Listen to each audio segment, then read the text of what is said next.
catch me riding dirty. Tryna catch me riding dirty. Tryna catch me riding dirty.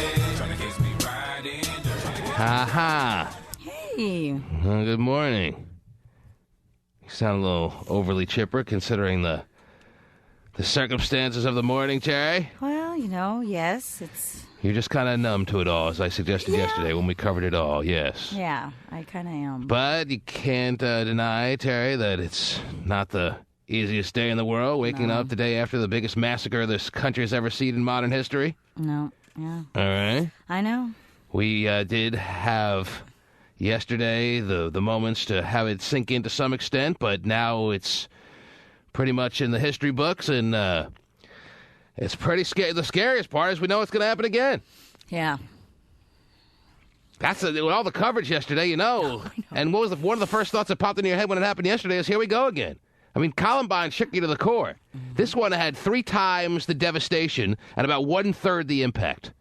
Because this time you were like, here we go again. To some, I mean, you were still devastated. Oh, absolutely, but you're right. But there was that part of you that said, been through this before. Mm-hmm. Columbine, you remember that feeling you had in 1999, Tari? Oh, yeah. That was just like horror, absolute just shell-shocked. Now, this is shocking, yes, but we've been through this, and it's going to happen again. But that doesn't mean we're all going to be the jovial, typical T-Man in the morning show today. You can't help but feel this heaviness on you as an entire country.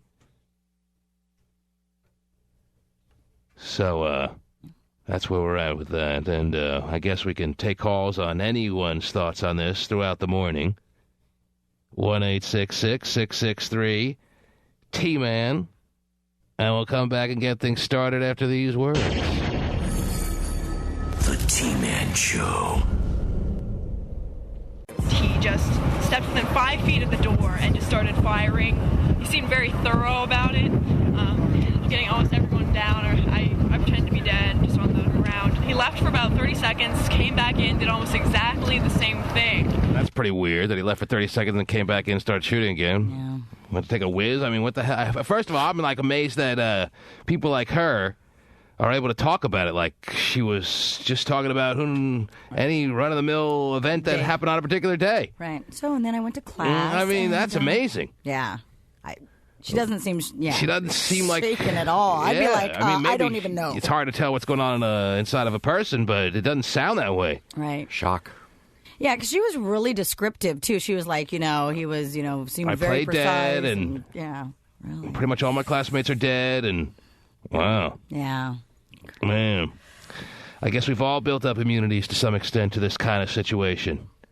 Although there are some people already on the phone lines that disagree with that. That think this to them was more shocking than Columbine. And I don't feel that's the I don't feel that's the consensus of people out there, Tari. Mm-hmm. I don't feel that that's the majority of the way people feel. I think that I'm not denying that everyone was devastated to some extent by this, but didn't have nearly the impact of 1999 when you heard about Columbine and that day, which I think actually is the anniversary of it is in a couple of days. Yeah, April 20th, you're right. Yeah, Pasty certainly knows that. Oh. Number pretty well. 420, yeah. Mm-hmm.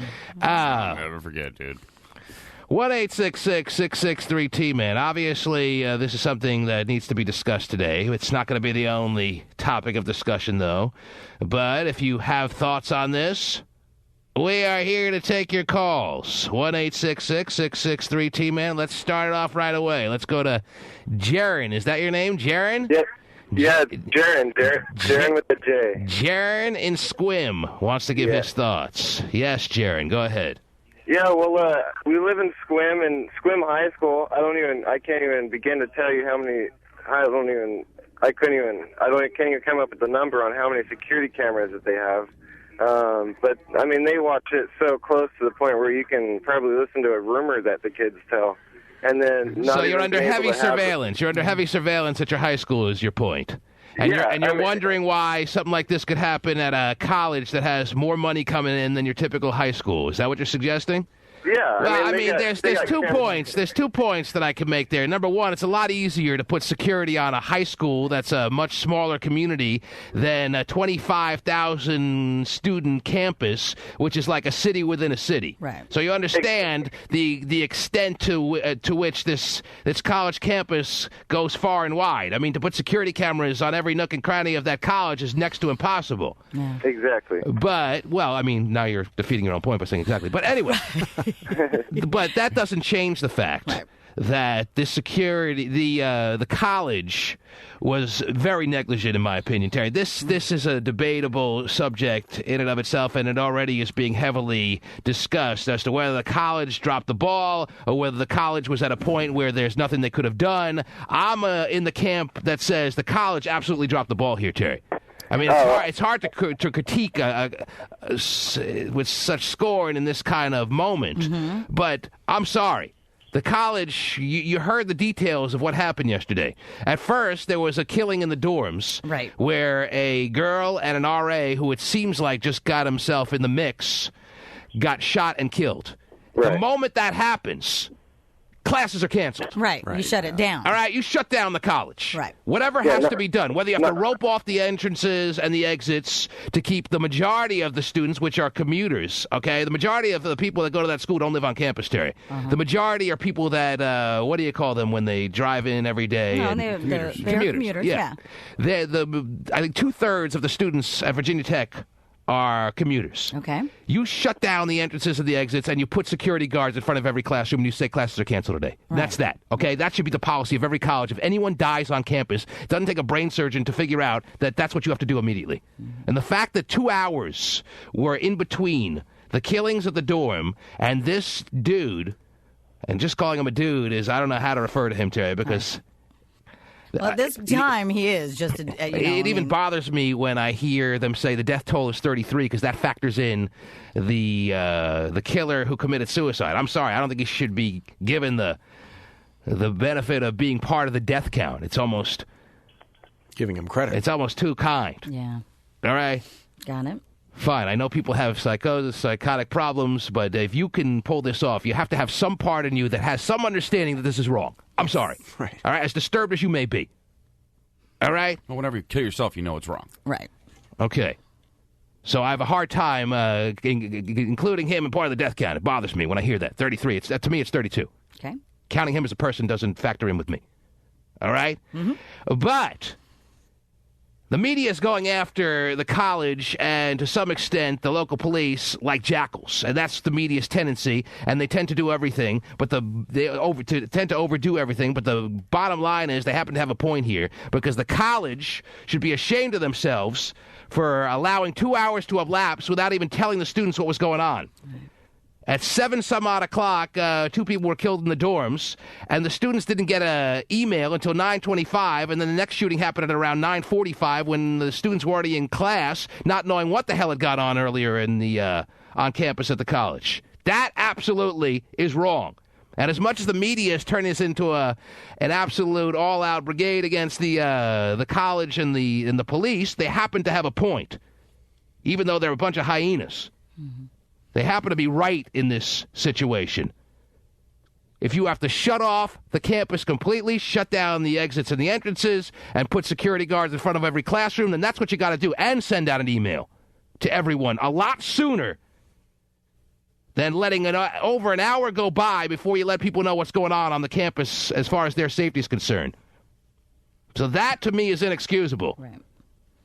And that's scary, and that will hopefully be something that is learned from this situation that will never happen again.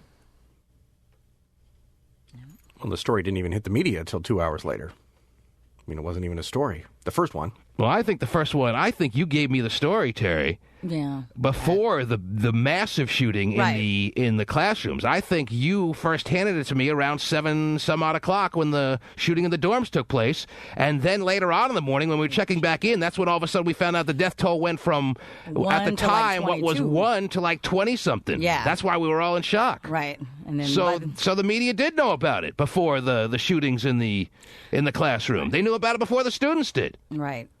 Which wouldn't surprise me ridiculous. because anytime, I mean, I'm sure media has, a police scanner. So when police are called to a scene, that's why media gets there so quickly.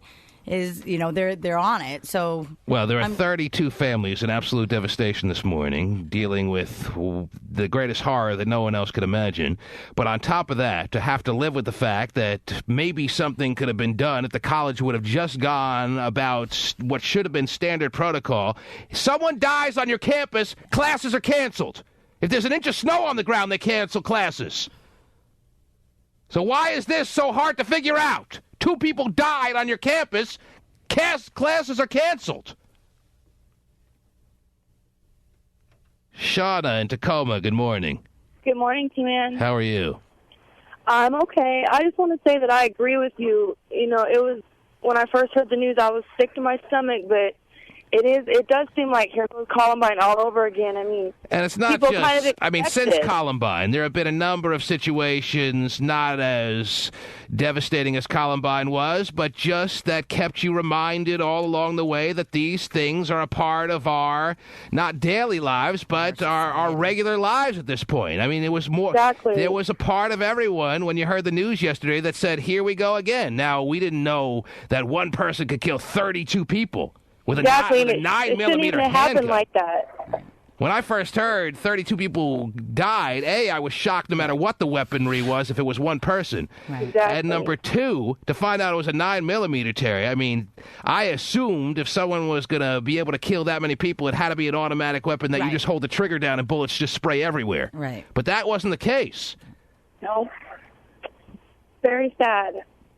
But what happened here was, I guess the doors of the building were chained, and this guy was just able to go off shooting people for a long period of time. If you remember, in 1993, there was a guy named Colin Ferguson on a subway who had a 9mm and just started shooting everyone as the train was in motion. Now, people could jump out of the windows yesterday, and a lot of the injuries that took place weren't people that were shot on campus yesterday. They were actually people that jumped out of the 4th floor building.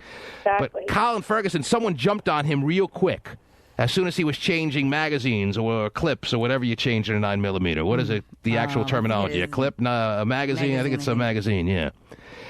If Colin Ferguson wasn't tackled, he could have done a lot more devastation on that subway car.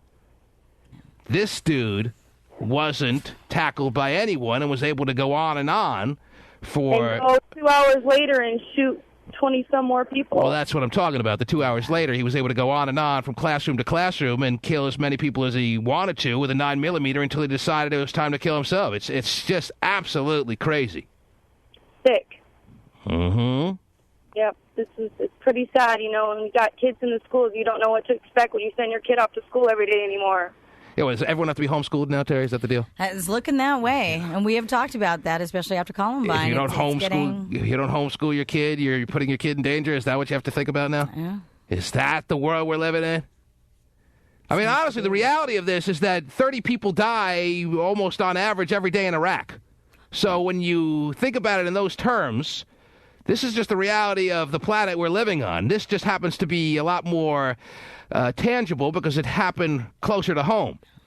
But when you think about it, 30 people every day basically die in Iraq. Okay? And over 30 people died yesterday in car accidents. So to be very realistic here, this is just a microcosm of life. I'm sorry to put it in very, basic terms, but it's a microcosm of reminding you that in this world of ours, you could die at any time for no good reason at any moment. I'm sorry to say. It's a very happy show so far this morning, Terry. I think the media was even also a little seemed a little used to it because I put on the local news and 6 minutes in, they're into different stories. Yeah, I noticed that, you'd too. think on the day of, it would have been at least the whole half hour. The local news is, yeah, yes. the local was like, okay, this is what happened, and move on now. Right. And you're like going, and I was actually looking... In 1999, for the Columbine situation, even the local news, the 5 o'clock news, the 6 o'clock news, everything was devoted to the Columbine story. Right. This was 6 minutes of local news coverage, and then they went on to sports, weather, and all the other stuff that they wouldn't have even thought of back, which gives you the indication of how this is something we become somewhat numb to. The teaser for the news was, 32 killed, and it's going to be really windy. Oh, really? Storm watch. Yeah, right. Jesus. T in Tacoma. Yes, T. Yeah, I just wanted to say some people need to lose their jobs over this. Mm-hmm. And you're talking about the college and even at the police officer. It's insane that we are in turmoil like we are, and people are just not prepared like they need to be. This is what they get paid for. Well, you'd think in these kind of times that we're living in, there would have been a better response than there was yesterday. I mean, that is something they should be ashamed of. And this college president who's going on TV obviously knows he can kiss his ass goodbye. Right. And he's just now trying to do what's right for his school in his final days and for the community. You just see the look on his face. They know they screwed up. Okay? They're trying to do their best to make it like there was nothing they could have done. I don't buy that for a second. Right. Now, at the same time, it's hard for me to attack them because the rest of the media, the absolute hyenas that they are going after them to such an extent that I don't even have to say it. But it happens to be the truth. This college was horrifyingly negligent in dealing with what had to be dealt with after 2 people had died 2 hours earlier in the dorms. It's insane. It is to almost every extent, yes. I mean, I debated it in my own mind yesterday. Was there something they could have done? Would it have happened anyway, even if they had put barriers at the entrances and pretty much locked down the campus? Would they have had the same kind of situation happen had they had security guards at the front door of every classroom hall saying, I'm sorry, students, classes are canceled? Because then you still have students milling around. Right. But you got to do everything you could possibly do, and they did not come close. Right. And I think that it would have probably something still would have happened, but not to the degree. And it just makes people more vigilant when they're aware that something's going on. These students that were in the classroom had no idea that something had happened on their own campus earlier that morning. If you ask the people that survived, that made it out of Norris Hall or whatever the classroom that was the major site of the shooting yesterday is called, the ones that survived talked about that they never, even though that email was sent to their inbox, they never received it. It was sent so late. Right. They were already in class. If you knew 2 people died on your campus, seeing a weird guy peek his head into your class, you may act a little differently, you know? Right. And that's what one of the girls talked about, that before what seems like now this Asian American kid who did the shooting, before he actually went in and went on the rampage, he peeked his head into the classroom 2 times. Right. They saw him do it. Brian, you're on the air. Hi, Team. A couple quick points. One, he is not Asian American. He's a Chinese student here on a student visa. All right, so Asian American is not accurate. He's Asian. Correct. Okay. And 2, is the UW negligent in the way that they handled a shooting just within the last few weeks on their campus? Well, I honestly didn't even hear much about that story. It was. Oh, wow, I'm surprised. I might have been in either Vegas or San Francisco. I don't know where I was, but I didn't hear much about that story, so I don't know the particulars of that story. And even the details on the shooter yesterday, I've heard Asian American, I've heard 19 years old, I've heard lived on campus, I've heard 24 years old, I've heard Chinese student on a visa, so I don't know if they are completely sure as to the particulars of the person who did the shooting yesterday. Right. Well, definitely, I'm sure UW probably, seeing this and how tragically this ended too, may have been are now looking at themselves going, whoa. Well, every college is obviously doing some inventory this morning, figuring out what the hell needs to be done, because as much as we felt in some sense, here we go again yesterday, with all the coverage it got, one of the biggest fears most people should have is that this is going to happen again. Right. And as sad as that is to realize, it's the reality. It doesn't just stop here. I'm sorry. Unfortunately, it doesn't. I wish it would. Paul in San Rafael. Good morning. Yeah, I just a point that anything like this could happen anywhere at any time. Yep. Yesterday, I heard on the air just several talk shows that people in the Bay Area, they weren't caring because it happened on the East Coast or whatever. But look where we're at. We're in the Bay Area. We got Oakland around us. We got Hayward around us. We got all these different places around us that anything could happen anywhere. Well, I don't even know why you point out Oakland and Hayward. It's really not even relevant. This happened in a quiet, very middle-class-ish town. The fact that you're bringing up Oakland and Hayward, to me, is weird, because this proves the point that, as you started your call by saying, this could happen anywhere. Columbine was a high-class area. Columbine was an upscale area, an upscale school with well-off families that sent their kids to a very high-tech school. Well, yeah, I understand. I mean, look, I'm just out is that aren't so. You need to get a high-tech phone because you're cutting out now. So I don't know where you're going with it, dude, but the reality is, without trying to sound overly morbid and creating any kind of fear, this can happen anywhere at any time, and hopefully it just won't.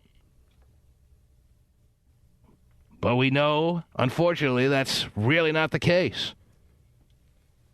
Steve, you're on the air. Hey, how you guys doing this morning? How are you, sir? Two quick things. The one dude who shot the video, he was talking about how he was coming over here to get away from that stuff. And the irony of it was... The dude who shot the video, and everyone saw him interviewed. He was being interviewed all over. That's really the only footage you have of actually hearing shots fired. Oh, I know. And it was on a cell phone. And he said that he came to Virginia Tech, that he went to Virginia Tech to try to get away from areas that may be more propensity for violence. Is that... I didn't hear that. That's what he said? That's kind of ironic, wouldn't you say? Where he grew up, he said he's used to that. Where he grew up like in Eastern country or something like that. But he grew up where he was used to that, and he was wanting to get away from that. So that's why he came over there. He said when he shot the video of the footage, it was normal to him to pull his camera out and just start shooting it. Yeah, unfortunately, you can't escape the madness. I'm sorry, last caller.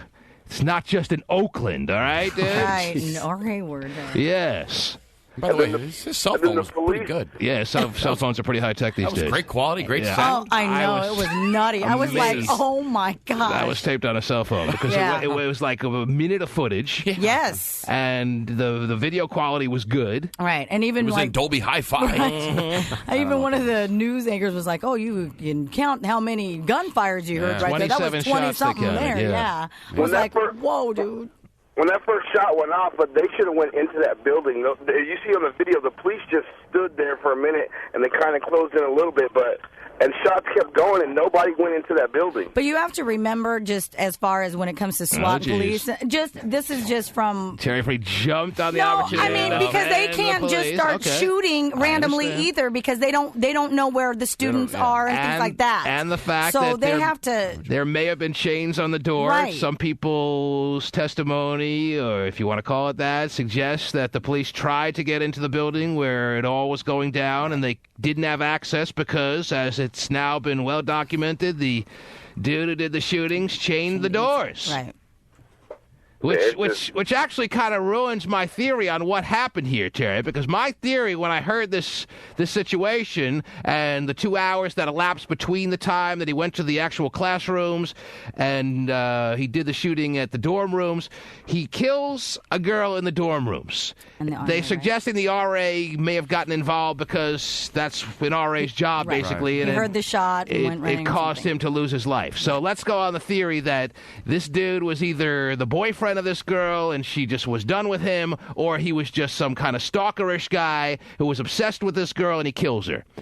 So he kills her and then kills the RA and then makes a run for it. And my theory was that in working it through his mind and wondering whether he should try to make a run for the border or try to go on the lam, he thought to himself, well, I'm going to be caught and I'm going to spend the rest of my life in jail, so let me go out in a blaze of glory.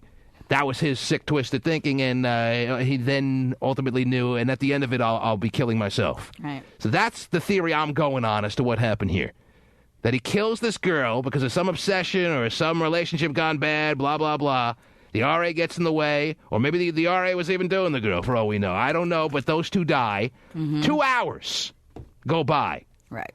And I'm sorry, even though they're trying to suggest there was a second person involved, I ain't buying that for a second. Right. I mean, that's because he was able to walk across a huge campus. Well, he had long amounts of time to do more than that. Right. He was sitting in his car thinking about this, or going to his dorm room, collecting ammunition, and mulling over the options of either making some kind of run for his life, and then coming to the conclusion that it'll never work, and I'm going to wind up spending the rest of my life in jail, so let me end my life in some kind of blaze of glory.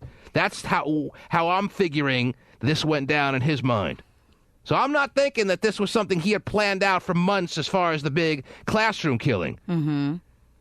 But then again, the chains on the door. The chains on the door kind of ruins my theory. And also, somebody said in a news report that the bomb scares that they had gotten last week at Virginia Tech may have been from this same guy who was just testing the kind of security response that would come to the campus, the police response time. And just coming across the wire, they've actually released the name of they've ID'd him. I don't want to know. What does it matter? Oh, well, I was just letting you know. Does it say his age? Yes. He's 23 years old. Now it's saying 23. I heard 19 and 24 this morning. They're going on 23 now. Yeah, he's been identified as... Did he live on campus? He was a resident legal alien from South Korea. So yeah, now he's not Chinese. Now he's not Chinese. South now he's Korean. Korean. Yeah. Mm-hmm. So, but I believe he was on... At 10 a.m. will be Turkish. Who knows? Maybe it just goes from here to there to everywhere. So don't even worry about it now. This is the latest off the wire stuff. Right. All right. 23-year-old South Korea guy from... Cho Sang-hui. All right. There you go. Oh, well. Yeah. Mm-hmm. I wonder why they wouldn't release that earlier. You know, what are they waiting for? What does it matter? Everybody's dead. I mean, who cares? What are you trying to protect? Well, they were at a loss because he had shot himself in the face, and he had no identification on him whatsoever, so they had a real hard time IDing him all through yesterday was the word I heard. Yeah. 1-866-663-T-Man. A lot of heaviness on our day over the past 24 hours. Some may just chalk it up to the realities of the world. But we are here to talk about it with you if you're interested until we decide it's time to move on. 1-866-663-T-Man is a toll-free number. Back after these words. The T-Man Show. Those who could jumped out the fourth-floor windows of the building to avoid the gunman. He apparently, for a time, roamed the halls firing at will. The doors to the building chained by the killer so potential victims couldn't leave and police couldn't enter. Well, today the university was struck with a tragedy that we consider of monumental proportions. Oh, really? Is that how you consider it? You mean the biggest mass killing in U.S. history? You consider it of monumental proportions? So, yeah, this university president is really on the ball, let me tell you. We consider it of monumental proportions. You think? Then maybe you should have done something. Even if it was a futile effort, you should have made a stronger attempt. Maybe it wouldn't have worked, but at least you could have tried. Because there's no doubt that trying to lock down a campus with 26,000 students wouldn't be easy. But lift a finger and make an attempt when 2 students have been murdered on your campus earlier that morning. Instead of sending out an email at over an hour later at 9:30 and at 9:45, the dude is back in the classroom shooting everyone up. An email 80% of the people won't get. Right. Well, and he also said that, because they thought the initial shooting was a domestic dispute, they figured that How the is that gunman... for them to figure out? Well, they said they mistakenly thought the gunman had fled campus. Well, that's what perhaps a normal murderer might have done. However... You must then consider that all murderers are normal people. It's a hard little connection to make. I'm sorry, Terry. No, I'm in the mind of the murderer, and he's probably running right now for his life, so we're okay here. Yeah. Well, turns out you weren't. Now what? Now 30 extra people, and then some, died that may still have died, but may not have. I could easily make a case that those 30-some-odd people may not have died, Terry. As I said earlier, I don't want to become one of these media jackals, because you saw him yesterday at this press conference going after him like hyenas. It's disgraceful. The media overdoes everything. But I also pointed out clearly that in this case, they have a point. The university has to do more. Virginia Tech has to do more after 2 people die in the dorms. Joe in San Leandro, go ahead. Hey, what's up? What's up, T? I just got a quick comment. I wanted to... Good morning to you, by the way. How are you? I'm doing all right. How about yourself? Good to talk to you. But, T, I work for a school district in San Leandro, and I work at a high school, San Leandro High, and we had a gun scare here about, maybe a couple of years ago. Well, I don't think you can be within a 20-mile radius of a place that hasn't had a gun scare at a school recently. So I would say wow or something like that, but we all have been touched by some kind of gun scare within a 20-mile radius of us at this point in our lives. But continue on. Yeah, but the point I'm making is when that happened here at the high school, the entire school was shut down. And we also have officers called SRO officers that They stay on campus all the time, and what my comment was is, how come there wasn't any police there to hunt down this guy after the first shots were fired? I mean, well, again, Joe, I mean, you got to realize, and you probably know this better than anyone, that it's a lot easier to secure a high school than it is a college that's a city within a city. A 26,000 student college is a overall city-like community. So yeah, it's the right thing to do and a lot more elementary, if you will, to lock down a high school. But they should have been making efforts. They should have been making inroads to shutting down. How many entrances and exits could there have been that they could have roped off, Terry? How many classroom buildings are there that they could have put security guards in front of to let the students know that classes are canceled today? They didn't do anything like that. Right. After 2 people had died an hour or so earlier in the dorms. Get on TV, get on radio, use the mass media. If you have to sound a bullhorn, whatever you have to do, make an effort. Right. Exactly, T. I mean, they shut down the school, and within 15 minutes they had the whole entire school surrounded with like 20 cops. I mean, they could have done that there. The dorm building that first shots were fired in, I'm sure it wasn't bigger than a high school. They could have did something more than what they did before. And I like to try to not be the guy who places blame in these kind of situations, Terry. I like to try to do my best to give someone the benefit of the doubt. But in this situation, the more and more I think about it, I can only imagine the families, what they're going through altogether, but then when they sit back and think the rest of their lives that maybe their child could have been able to prevent themselves from being in a situation that they were facing the death that became them, that's got to be impossible to wrestle with the rest of your life, Terry, because the school really did nothing. They sent out an email that got to nobody. Right. Way too late. That's exactly my point, T. An email. Right. Please. And again, like you guys say. And they're making it like, we did everything that was reasonably possible. I don't think so.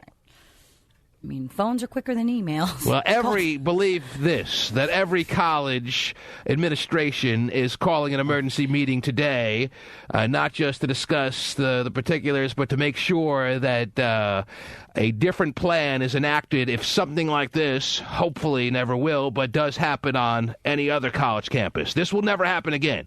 So unfortunately, 32 lives had to be lost to get to this point, but you learn from your mistakes, and this is a big blunder that was made, and it cost perhaps a lot of lives that could have been spared. I believe that those lives could have been spared. Now, again, I don't like doing this, Terry, but this school was negligent.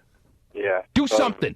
Step up after 2 people die. As I said earlier, an inch of snow falls on your campus, and every school in the city is shut down. Everybody knows about it in 5 minutes. Yeah, yeah. Exactly.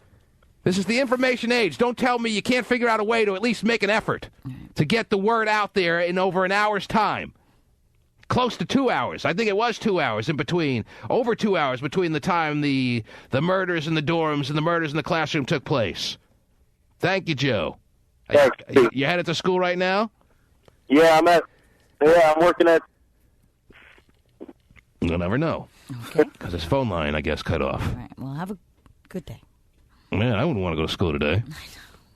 It's definitely easier to shut down a smaller school, but I think his point is that people are prepared to pull the trigger. Pardon the term, but on lockdowns. My wife's grade school. If a stranger walks on campus, the place is on lockdown in seconds. Just like that, you're right. And even if there's something going on around the elementary school or junior highs, they lock it down. We were all on the assumption that we're on high alert these days. Right. Apparently not. Right. Because this seemed like very low alert. Oh, yeah. Okay? Just see what happens when I bring my wife lunch. Go, who is this guy? I'm in cuffs before I know what I hit me. know. 300-pounder with a brown sack bag. Right. Exactly. Right. Not good. Yeah. You got to That sign is in so and get true. a name tag, and Right. they don't play. And even in my son's high school, if I, even if I have to go in there and excuse him, they ask for my ID, and he's a high schooler, and you're like, going, Wow. You gonna bring your wife lunch like that? He's so we got I do. We got a 5XL with a brown sack in his hand. Right. No kidding, man. Search it. Looks a little unkempt, unshaven. Looks very dangerous. Subway looks like a machine gun. Right. Apparently, every place in this country is on high alert except Virginia Tech. Yeah. Because they low alerted it about as much as you can reasonably do in this situation. Oh, we sent out an email. It got there eventually. Right. Please. They're doing damage control before it even starts. Dan in Seattle, you're next. Go ahead, Dan. Yes, good morning. How are you, sir? I'm hanging in there. Yourself? I'm doing okay as well. Thank you for asking.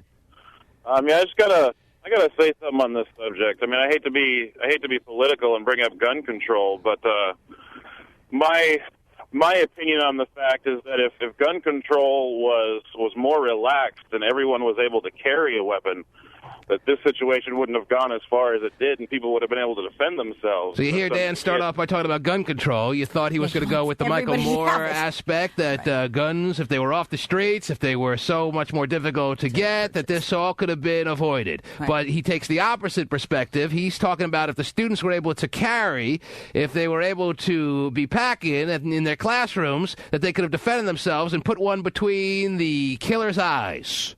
That's your take on this. But the more laws there are on gun control, the more you restrict the law-abiding citizens. Now, if everyone was carrying a weapon, this joker with a gun that tried to do stuff like this would have been put down, and it wouldn't have gone as far as it did. Your wish was that all the students in those classrooms could have had guns of their own on them. That's the world that you want to live in. Is that right, Dan? All of those that wished to, because if everyone has a gun, the criminals are less likely to use their guns to do things that they're not supposed to be doing. In this day and age, with as impulsive as we are as communities, as people, you want everyone in college campuses and high schools walking around with their legal, quote-unquote, right to be packing, and as soon as they got in an argument in the Commons, they're whipping it out and shooting whoever they feel like? Is that what you want to have happen? Not necessarily as far as every argument. You know how quick tempers flare in this world of ours these days? Jeez, take a look at road rage and crap. Is that where you want to be, Joe? Or Dan? No, that's not where I want to be, but if everyone was... You can't have it both ways, Dan! So do you think that if everybody was, like you want it, carrying the weapon, if they choose to, that all of a sudden, because they're carrying that weapon, that cooler heads would prevail? Yes. So you actually think that in the heat of an argument, everybody, all of a sudden they're going, wow, I'm carrying a weapon and I could really shoot you, but I won't because I'm carrying a weapon.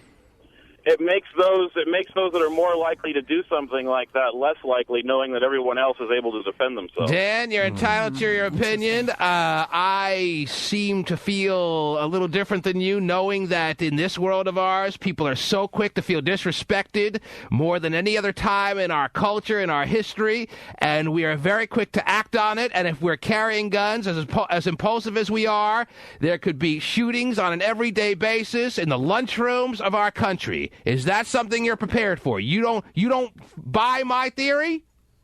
I don't agree with that theory, no. Because you think everybody will be responsible, but you can't possibly. Yeah, they in a won't perfect be. world, that'd be great. Well, I don't think that everyone will be responsible. No, I mean we need more education on the subject. Dan, But I know those we're waking who up do this carry morning. guns- I know we're waking up this morning with all kinds of emotion, and in some respect, it's hard to argue that if everyone who was being chased by this gunman yesterday was able to carry a weapon, they could have defended themselves better.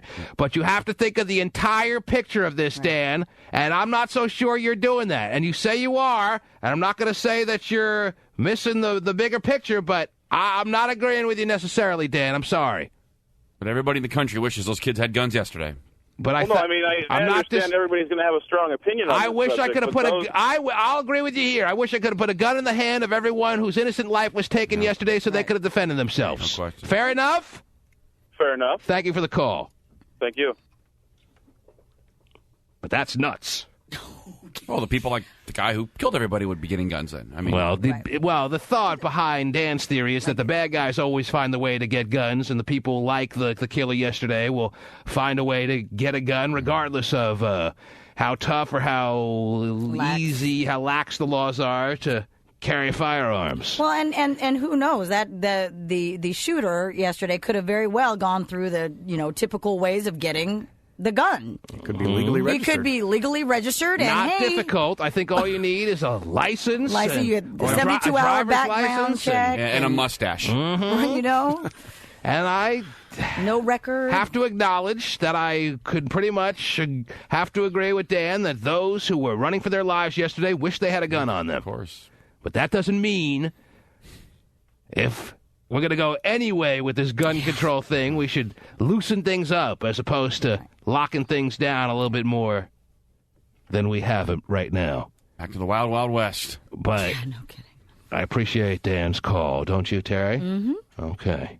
Now, there's got to be other things going on in the world today. I don't want to keep the entire focus of the show on this very disturbing topic. Give me some other news. Hit me with something else, please. What do you got? All right. Well, recently we reported about Ryan Gosling and Rachel McAdams getting ready to wed, and everybody was so happy because... Is it a done deal? Is that the happy news of the morning, Terry? No. Oh, jeez. No, they broke up. Oh, I'm sorry to report. Worse today, Terry. That's not good. I went home and I told my wife. She was like dancing around the house. I know. A lot of people were very happy about that. All excited, making the movie seem that much more authentic. That Ryan Gosling and Rachel McAdams were actually getting married in real life, and now you're telling me they're breaking up? They're done. See how impulsive people are? They were like, I don't feel like getting married. You know what? Let's just break up.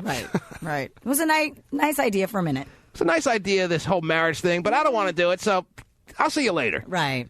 How does that happen? How do you go from this close to being married to all of a sudden now breaking up, Terry? Well, they did. How do you do that inside of a week? Last week, you told us that Ryan Gosling and Rachel McAdams are getting married. I did. I went home and told my wife. And she got so overly excited, it was nauseating. Right. All right? I gotcha. Because she so loves the movie The Notebook that it's ridiculous. And this just validated the entire movie. And I told her, now the old couple has to get married to really validate the movie. I don't know. What was their name, Stephen? You know. James Garner and some other woman. Yeah, that's the one. She's hot, though. She is way hot. And whoever lands her is going to have it big time. But... But no. Mm-hmm. I'm sorry to that say. Is really sad. I don't know. Stephen's really broken. Wait till next week when they have a secret marriage somewhere. And I know. Now, if they were able to carry guns, Terry, they could have just killed each other. Right. But I do have some other good news, if you'd like. Oh, Terry, I mean, what's the point at this moment? You know what? I have every phone line completely filled with people that want to talk about the Virginia Tech massacre yesterday, so we will continue on with the discussion. Terry will interject her good news from moments here and there. All right. All right, give me the quick. Is it quick? The little good news? It is you quick. What do you got? Kim Kardashian supposedly is seeing Reggie Bush. Reggie Bush? Yeah. Why is that good news? Her and Ray J aren't going to make it? Well, no, I don't know. Just Reggie Bush, a handsome guy in his own right, Terry. Ray J and him could have a pose down and figure out who's more handsome, but we all saw Ray J's elbow. Yeah, okay? No doubt. And Reggie Bush, as athletic, as talented, and all that he has going for him, Terry, does he have the same sized elbow? Big shoes to fill, my friend. Yeah, no kidding. We'll find out in a few months when the video comes out. Right. That's a big swoosh to put on that thingy, Terry.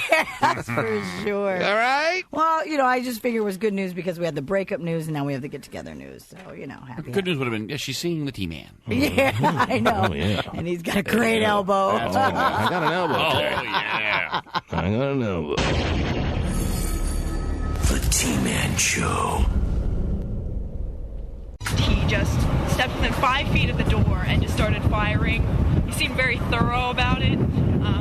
Getting almost everyone down, or I pretend to be dead, just on the ground. He left for about 30 seconds, came back in, did almost exactly the same thing. Because I guess he heard us still talking. Those who could jumped out the fourth-floor windows of the building to avoid the gunman. He apparently, for a time, roamed the halls, firing at will. Mm-hmm. Alice in Fremont, good morning. Good morning. How are you? I'm good. How are you, T-Man? Good, what's up? I was just calling in regards to gun control. I don't think that they should allow everyone to carry a concealed weapon on campus, unless you're a teacher or a professor, maybe. So all teachers should have weapons.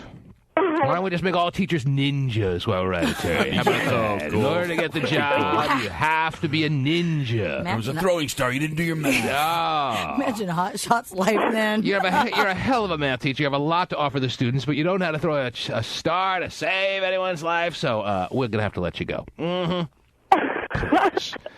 I don't know about this idea of having teachers carry guns. I don't think they would really want to be responsible for being the one to defend with the weapon-carrying situation. You know what I'm saying? I know everyone's got all their theories this morning.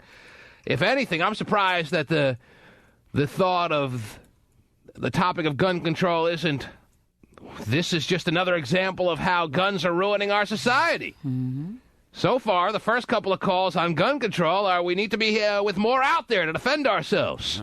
It's a little shocking considering the climate of the morning, you would think. 1-866-663-T-Man. Let's go to Michael in Tacoma. Yes, Michael. Hey, T-Man. I just have a couple of comments. First thing first, I'm a student right here in Tacoma. And you don't expect emails of... you don't expect students to check their emails every time, because we don't do it all the time. The email thing is absolutely ridiculous. The fact that the university wants to make it seem like they did their job by sending out an email so the students were protected in some respect is preposterous. Right. The absolute truth, there's no two ways about it. The more and more I think about it, the school absolutely dropped the ball, and it's hard to make these kinds of claims or accusations, but the reality is there's a realistic chance that 30-some-odd lives could have been spared if the appropriate action was taken by the school, who 2 hours earlier had 2 fatalities, 2 murders in the dorm rooms, Terry. Right. And the final straw, T-Man, I think the final straw is, it says right here, because Yahoo had the thing the whole day yesterday, and reading the stories, they actually had a lockdown, and then they lifted it before they were cleared. I mean, the cops didn't clear them to lift the ban. That was one thing. If you had to have a lockdown for the whole day, just to prevent... Well, they didn't have it locked down. Between the time that the murders took place in the dorms and the time that the murderer then, after 2 hours to kill, and no one knows what he did for those 2 hours, I'm imagining he was back at his dorm room getting more ammunition, or maybe in his car figuring out his next move, or... Went to class. Or who knows what, but there was no lockdown of any kind, and that should be standard procedure when somebody gets murdered on your school campus. Even if it's a tough task, even if it takes more than 2 hours, start the process of locking down your school and canceling classes. Is that too much to ask? Alice in San Francisco, good morning. Hi, good morning. Hello. Hello. Yes, hi, good morning. I'm calling in to make a comment regarding the Virginia Tech shooting. Yes, and I feel that we should all take accountability for everything, because we as a country, we don't set a good example regarding the war and everything. I'm sure it's filtered down to our children, and it's filtered down to the school system, and crushing the support system we have in America.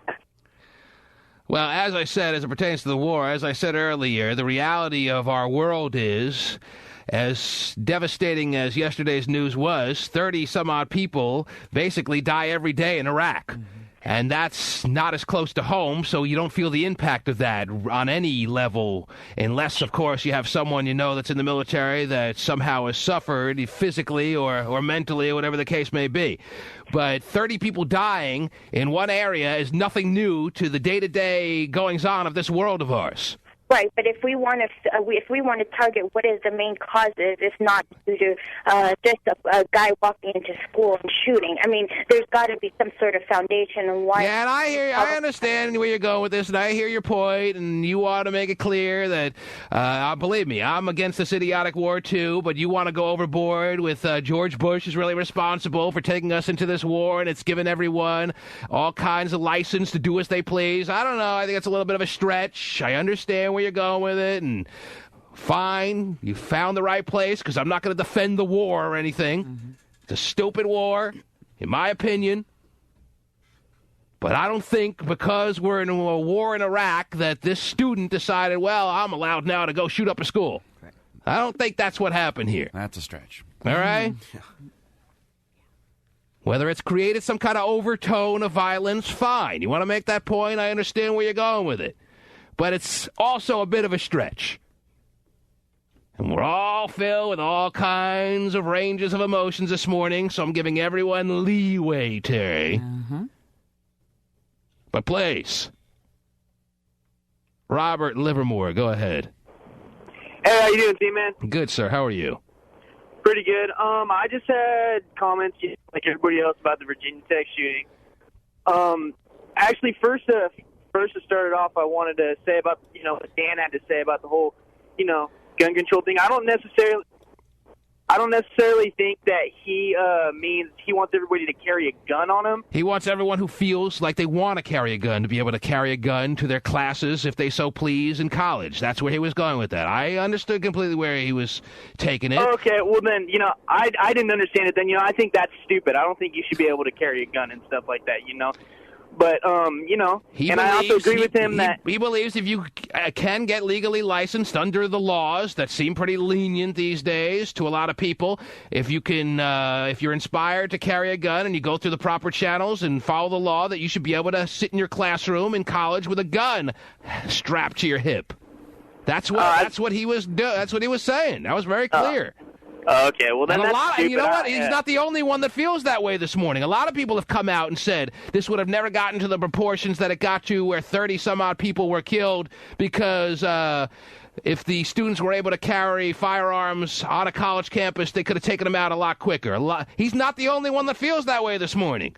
Yeah, I mean, well, everybody wants these kids that have guns and stuff, so they could be able to defend themselves. So I just think I do think that you shouldn't. That he shouldn't have said, yeah, you should be able to carry a gun on campus. But all right, well, what's your point? Forget about him. Where do you want to take this? Okay, well, I was calling to talk about the whole about how the cops actually handled it, because when they were talking on the TV, they basically said they wanted to take every precaution to get this guy alive and stuff like that. And I think that's a load of crap. I don't think they should take every precaution to get this guy alive, because I talked to a cop who lives down the street from me, and he said that when they say that, they want to go in there all calm and stuff, to find the guy. Screw that. When, so many people start dying, 22 people are dead, all bets are off. Go in there and kill them.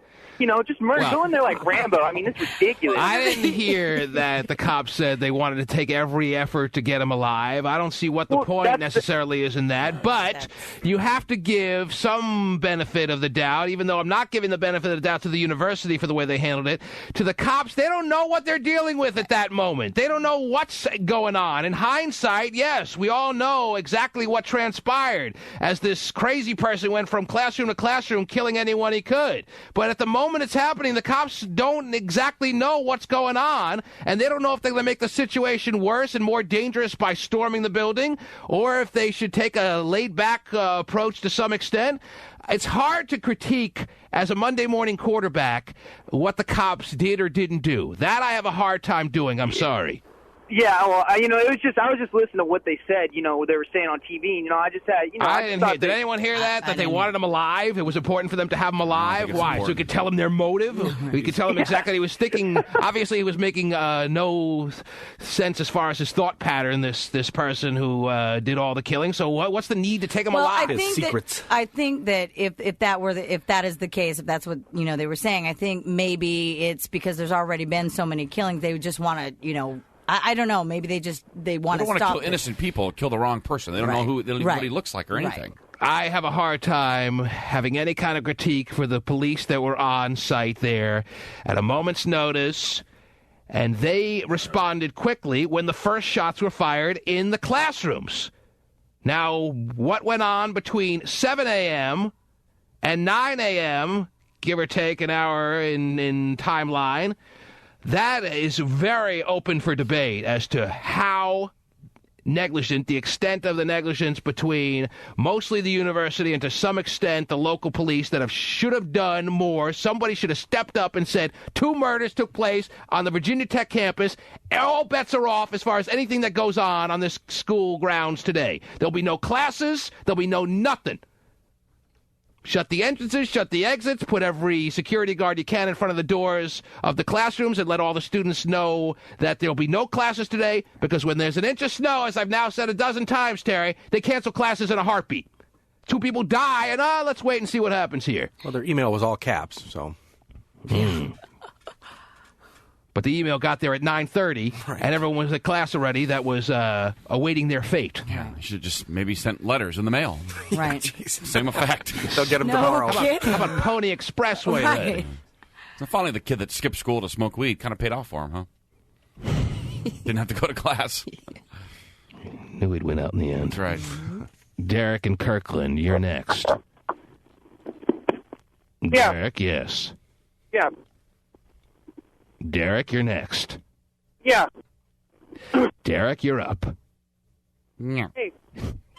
Whenever you're ready, Derek. Speak. Derek?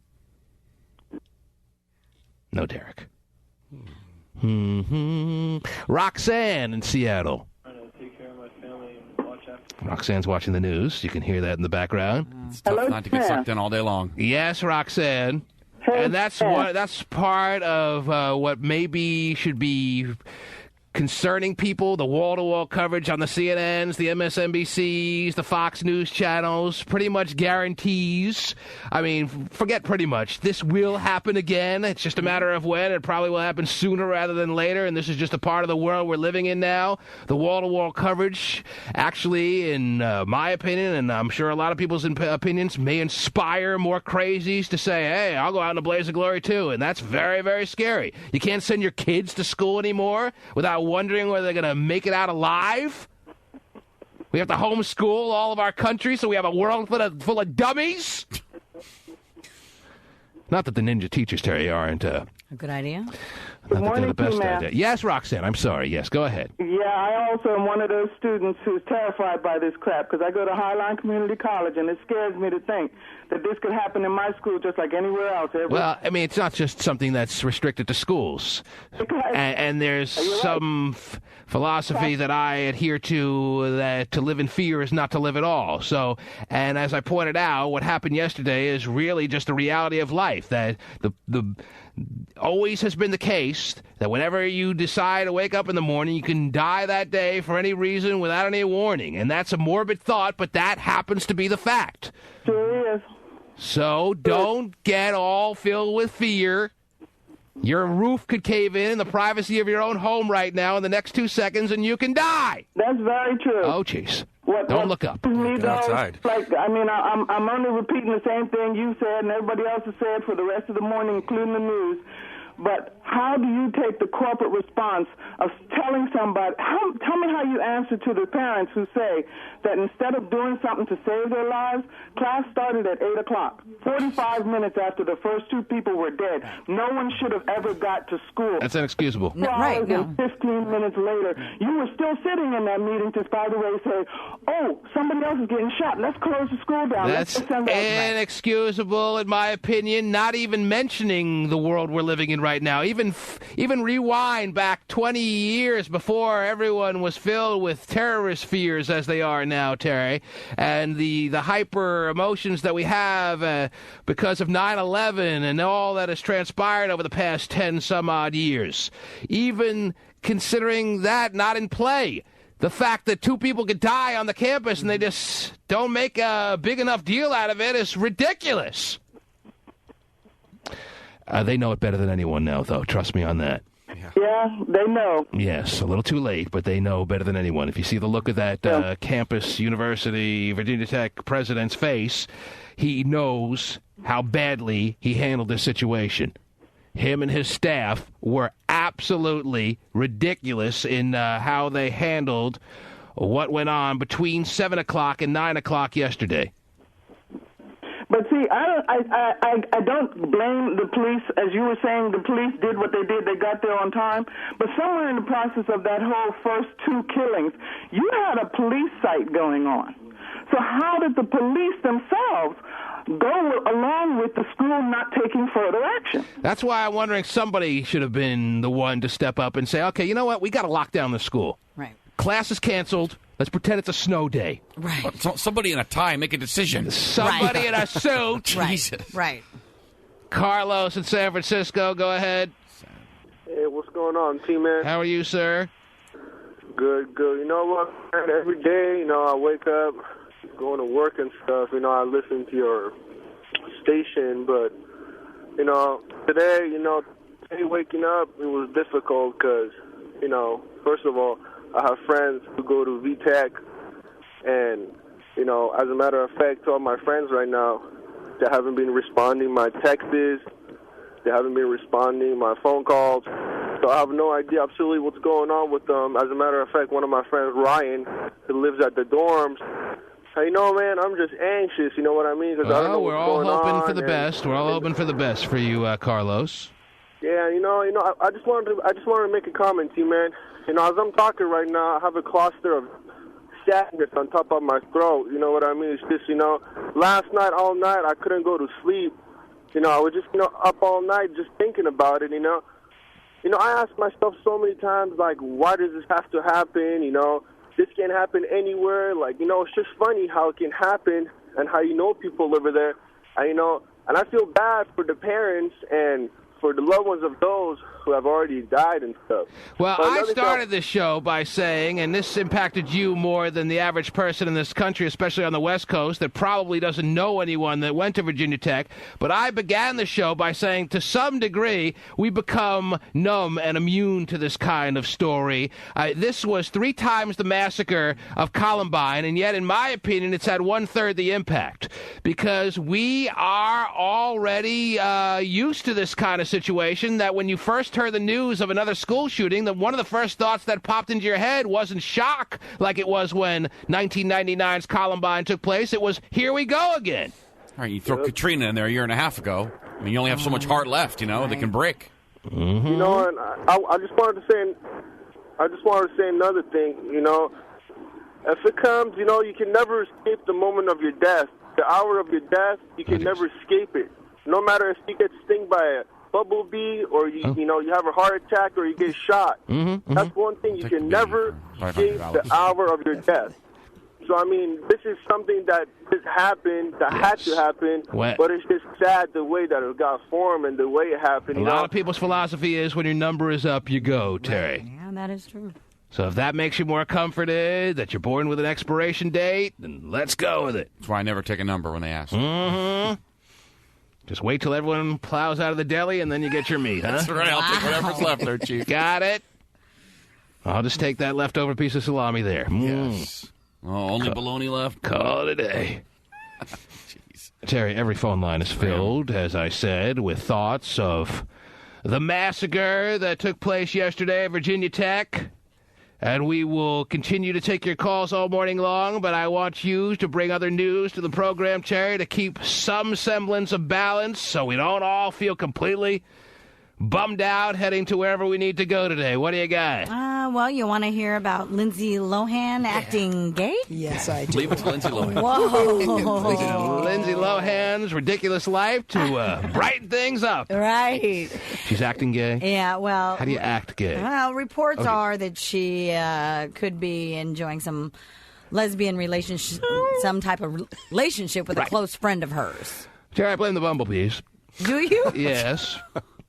You never know when a bumblebee can just sting you and turn your life completely around. Oh, well. If everybody had one, it would be better. Sting you with that gayness. I have pictures of She's been messing around with who? Her name is Samantha Ronson, and she's actually a club DJ. A female club DJ, huh? Yeah. It's kind of... It is. Well, let me ask you a question, Vinnie the Pooh. What's the ratio of female club DJs to male club DJs in this? I would imagine, it almost struck me as really odd to hear about a female club DJ. Right. And I'm wondering, is it I'm assuming at least 10-1, to be very honest. If not more. If not a wider... Yeah. Yeah, that's probably How many female club DJs do you know with regular gigs? With regular ones? Yeah. That are like up to caliber, like... That are good? Yeah. Not that many. Mm-hmm. I like DJ Bunt. She brings out the house. Yeah. Would you like to see pictures of her? Yes. I Mm-hmm. mean, there's a couple out there, though, but... DJ Rag. Wow. Oh, man. Awesome. Yeah. She gets fired up. Yeah, you really don't hear a lot of female DJs. This is Lindsay's good friend? Yeah. Samantha Romson, you said? Romson. Well, no. Wow, she's Kind of yeah. manly looking. Well, I don't know if you want to categorize her as that, Terry, but she's not as luscious looking as Lindsay, I'll tell you that right now. Yeah. So she's the man. Because if there's one word to capture what Lindsay Lohan looks like to me, Terry, it's luscious. Ooh, she has been looking luscious lately. Mm-hmm. Even with the fire down below? Oh, yeah. Makes her Only more. adds to the lusciousness. This is... She was really luscious in Mean Girls, but now she's kind of skinny and weird. Why shouldn't more clubs be open to the prospect of hiring the female DJs? It makes me now want to start a crusade to get the females spinning the tunes in your club of choice on your Friday night. No, it'd be great, especially, get Don't lie. That just takes away a potential position for you. Don't make it like that'd be great. They'll never be as good as, good club DJs. Oh, wow. So you're saying that's what I would like to discuss. Is a female capable of having the same talent level as the best of the club male DJs? Yes or no? It's possible, but it's possible. He said, possible, but that's a long Why? stride. What is it about? Why is it such a long shot, though? What is it about a female that she doesn't have the capabilities of spinning the tunes with the craftiness of the average top of the line male DJ in the clubs these days? Like the top 5 club DJs, as I'm aware these days, Terry, is obviously DJ AM, which everyone is familiar. Most people are familiar with these days. DJ Vice. I don't know if you've heard of him, Terry. He's huge. He's good. Top 3 guy. Who else is that? Well, DJ Scene, we know well. Of course. Jazzy Jeff. DJ Jazzy Jeff still making a go of it? He is. Who, by the way, is going to tour this summer with Will Smith. Now, why can't... I need to be there. Why can't DJ Oji Mama... Well, there's one I know off top from Salt and Pepper, Spinderella. Or why can't DJ Church-Going Girl, why can't she hold her own in your mind with the best of the male DJs? What does she not have in her makeup that makes her incapable of hanging with the big timers in the male DJ world? I don't know. Answer me! I don't feel like they could be as energetic. You feel me? What? It's getting. Are you serious? You better be aware. You better be aware of the hole you're digging for yourself right now, young man. No, I'm leaving it wide open. Let's DJ off with Vinnie. No, forget that. No, forget shit. Said it, then say you're leaving it wide open. You're like the Virginia Tech University president. No, this is me talking as a DJ, and if a female DJ, I respect her like a 1,000 times, but I haven't seen them. You feel me? I would like to feel me. I haven't seen them. Yeah, hold on, come here. Because I ain't feeling them. He ain't got an elbow, right? I've never been in a club where a female DJ has so like. So until you won't believe it until you see it. That's what you're saying. She might break a nail, so she can't do it. Well, is it possibly just because you usually have a gig, so you're not out in the clubs as far as watching other got a gig? No, I'm saying lots of them. no. Yeah, that's what she said. That's what I said. Is it because you're too busy with the gigs that you have on the that nights you're not venturing out enough? That you don't go to other clubs where there may be a female DJ. Let's say somebody big or whatever comes into town. I'll take a night off to go see them, see how they rock, but they don't come to town. They don't do Terry, the thing. I mean, I don't understand that point. I do this show out of the Wild 94.9 studios. I do it out of the KUBE 93 studios, and I'm well aware of all the other radio hosts in the country, and I know they all suck. Even the women. So, but again, Vinnie the Pooh could have his club gigs and still be aware of his trade. But then again, Vinnie the Pooh, we ask him about his own genre of music, and he's kind of he knows his own genre. He just doesn't know anything else. Get it right, Terry. Wow. Are you sure you know your own genre sometimes? So his point is, until he sees it, it's hard for him to visualize it because he's never come across a female out there who's the ones and two. And actually, now it's all computers. It's not even, it's ones, twos, three, fours, fives, and sixes, and it's all just done through computers. So what do you really need to have as far as a push a level? button. It's more than that. It's just getting your software down right. It's an He art. was trying to say their boobs will get in the way, like in a golf swing. I hope he's right. He's trying to say that. They're not just physically not capable. But if I seen Look one, at I'd those be a milkers fan. flopping on the ones and twos. Scratching it all up. Can't do it right. Wow. Then he just puts DJ Scene's CD in and pushes play. That's right. That's all he needs to do. Well, Vinny, what are you saying? Because you started to dig yourself quite the hole, and now we're almost letting you out of it. Go ahead. It's okay. Go ahead. If I seen one that was good, I'd more power to you. Do your thing. But Let's until do a you mixtape. do, you won't believe it till you see That's it. right. So are you kind of putting a challenge out there for Sure. okay. I mean, if I put All a challenge right. out there, it'll just uplift what we got going on anyway. Wow. It'll be better for us. You're challenging. You're Come not, on with you're it. not accusing. You're I'm challenging. Not accusing. Taking them on. Hey, it's become a very lucrative industry. Oh, definitely. So Whoa. maybe there should be a new crop, a young crop of females that get themselves interested in becoming club DJs. Because not only will it get you Lindsay Lohan's Lesbian Love, but it'll get you paid, because these club DJs, who would have thunk 10 years ago that they'd be making the kind of cash that they're making these days, Terry? The top of the line club DJs are getting paid. They're getting contracts. They're getting flown all over the country first class. I know DJ Vice, who's now down in Vegas with a regular gig, signed $1 million contract. He's a club DJ. $1 million contract. So what Vinnie the Pooh hopefully has done, in his very sniveling way, is maybe inspire a bunch of cute little 14-year-old girls to start messing around in their basement, so to speak, with their working on their new craft, working out some new talent to get themselves in line to take over the club DJ world, to bump Vinnie the Pooh. That'd be great. Get out your dad's high five. That'd be great. Yeah, no. Get out the high five, scratch up the ABBA record a few times. See how it sounds. Make Dancing Queen do things it's never done. The T-Man Show. Well, today the university was struck with a tragedy that we consider of monumental proportions. The university is shocked and indeed horrified that this would befall us. Yeah, I don't know. Maybe it's something about this part of Virginia, but why do people that speak from there sound so dumb, Terry? Wow. This university president not only acted dumb, but sounded dumb.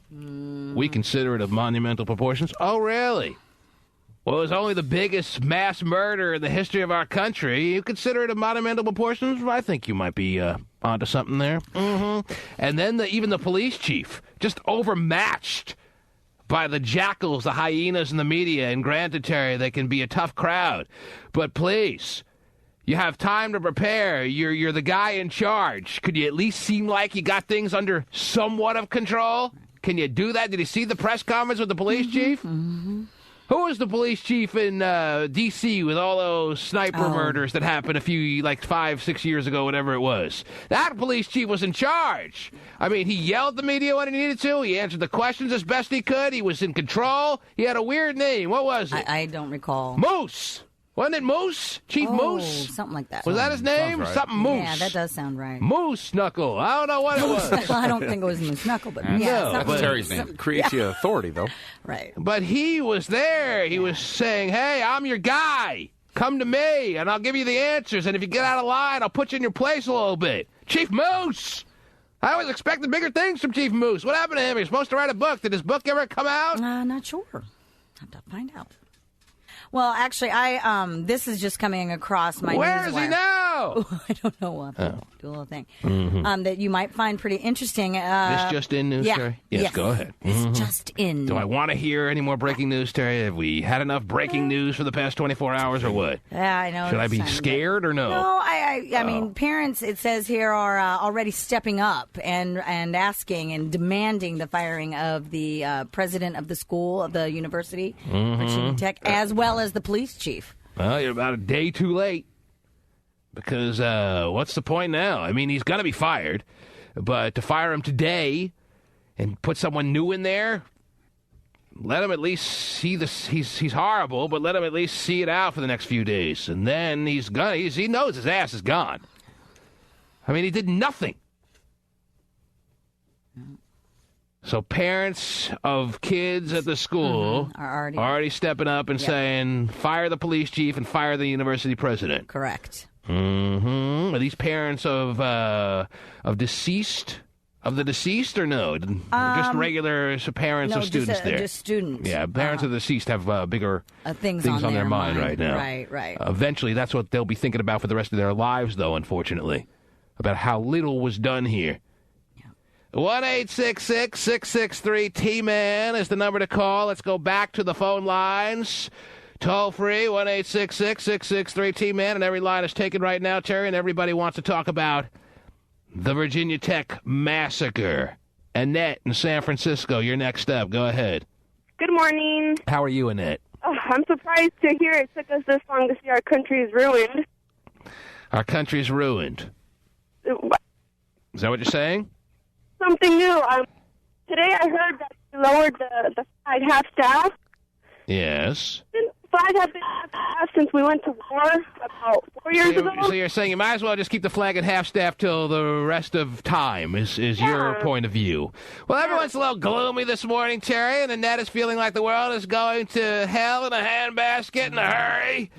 But I think we have to take a breath and realize that I can understand all the emotion, Terry, but hey, let's not get so pessimistic that it just bogs down our lives. Can we try our best or no?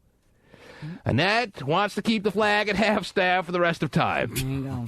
Any second the motion there? Tough to argue with that. Yeah, it is. Take it down. Really? Yeah. Yeah, just fold it up. Yep. She's sick of raising it and then having to lower it a little bit and then raising it for a couple of days, only to have it put it back to half-staff a couple of days later. Let's just keep it at half-staff, she's saying. The flag raiser has carpal tunnel for me. I know.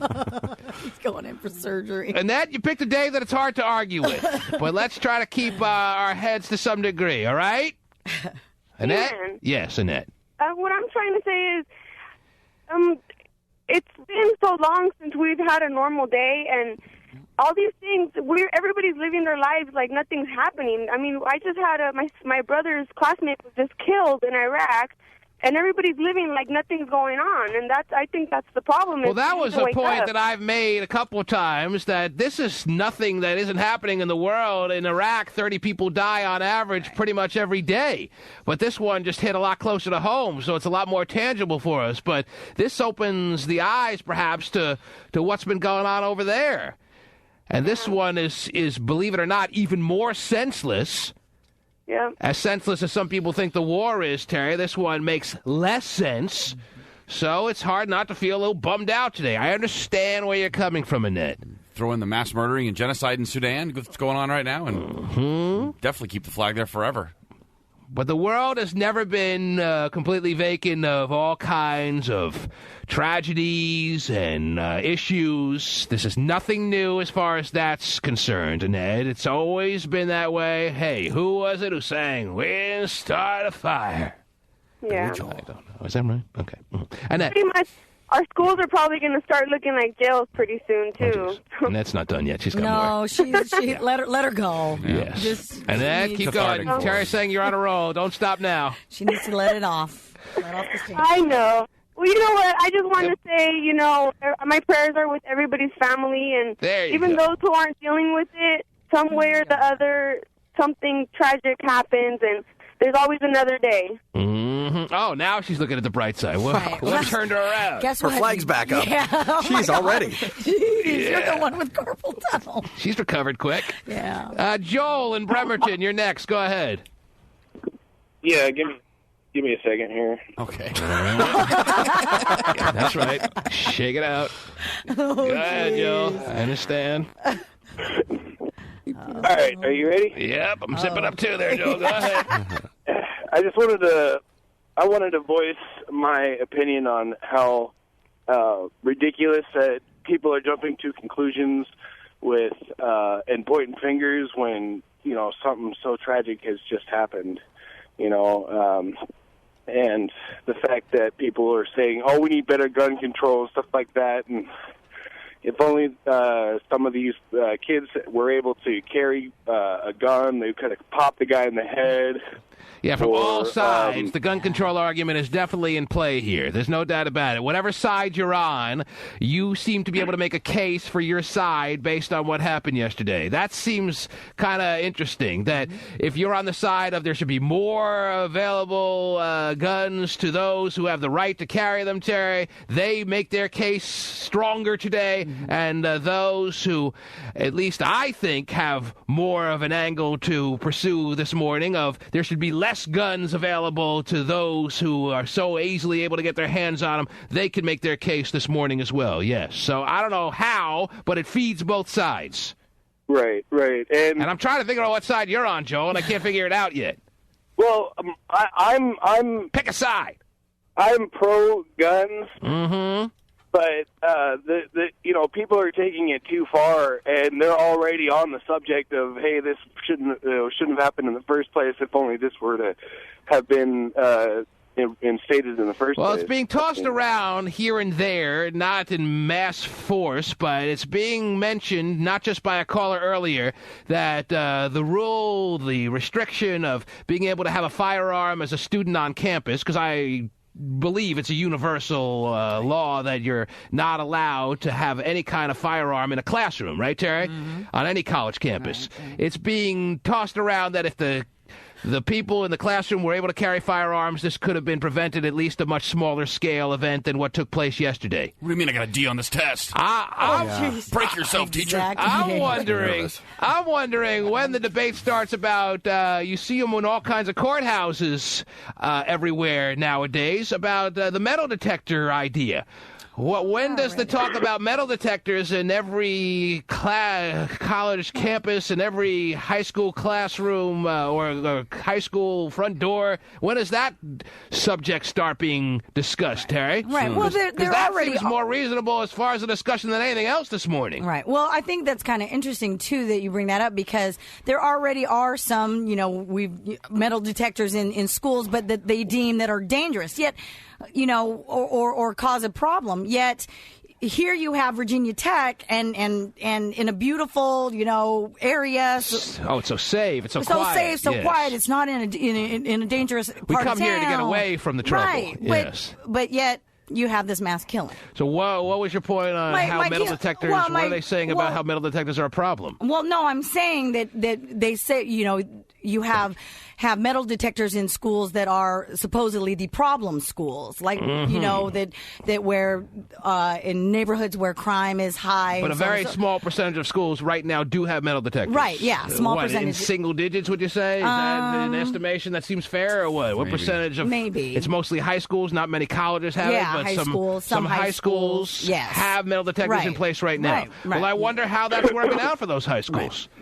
I wonder how many acts of violence have happened, if it's gone down to a significant degree at schools that have metal detectors at their front doors. Right. You would hope people that are in college actually want to be there, as opposed to high school. Go ahead, Joel.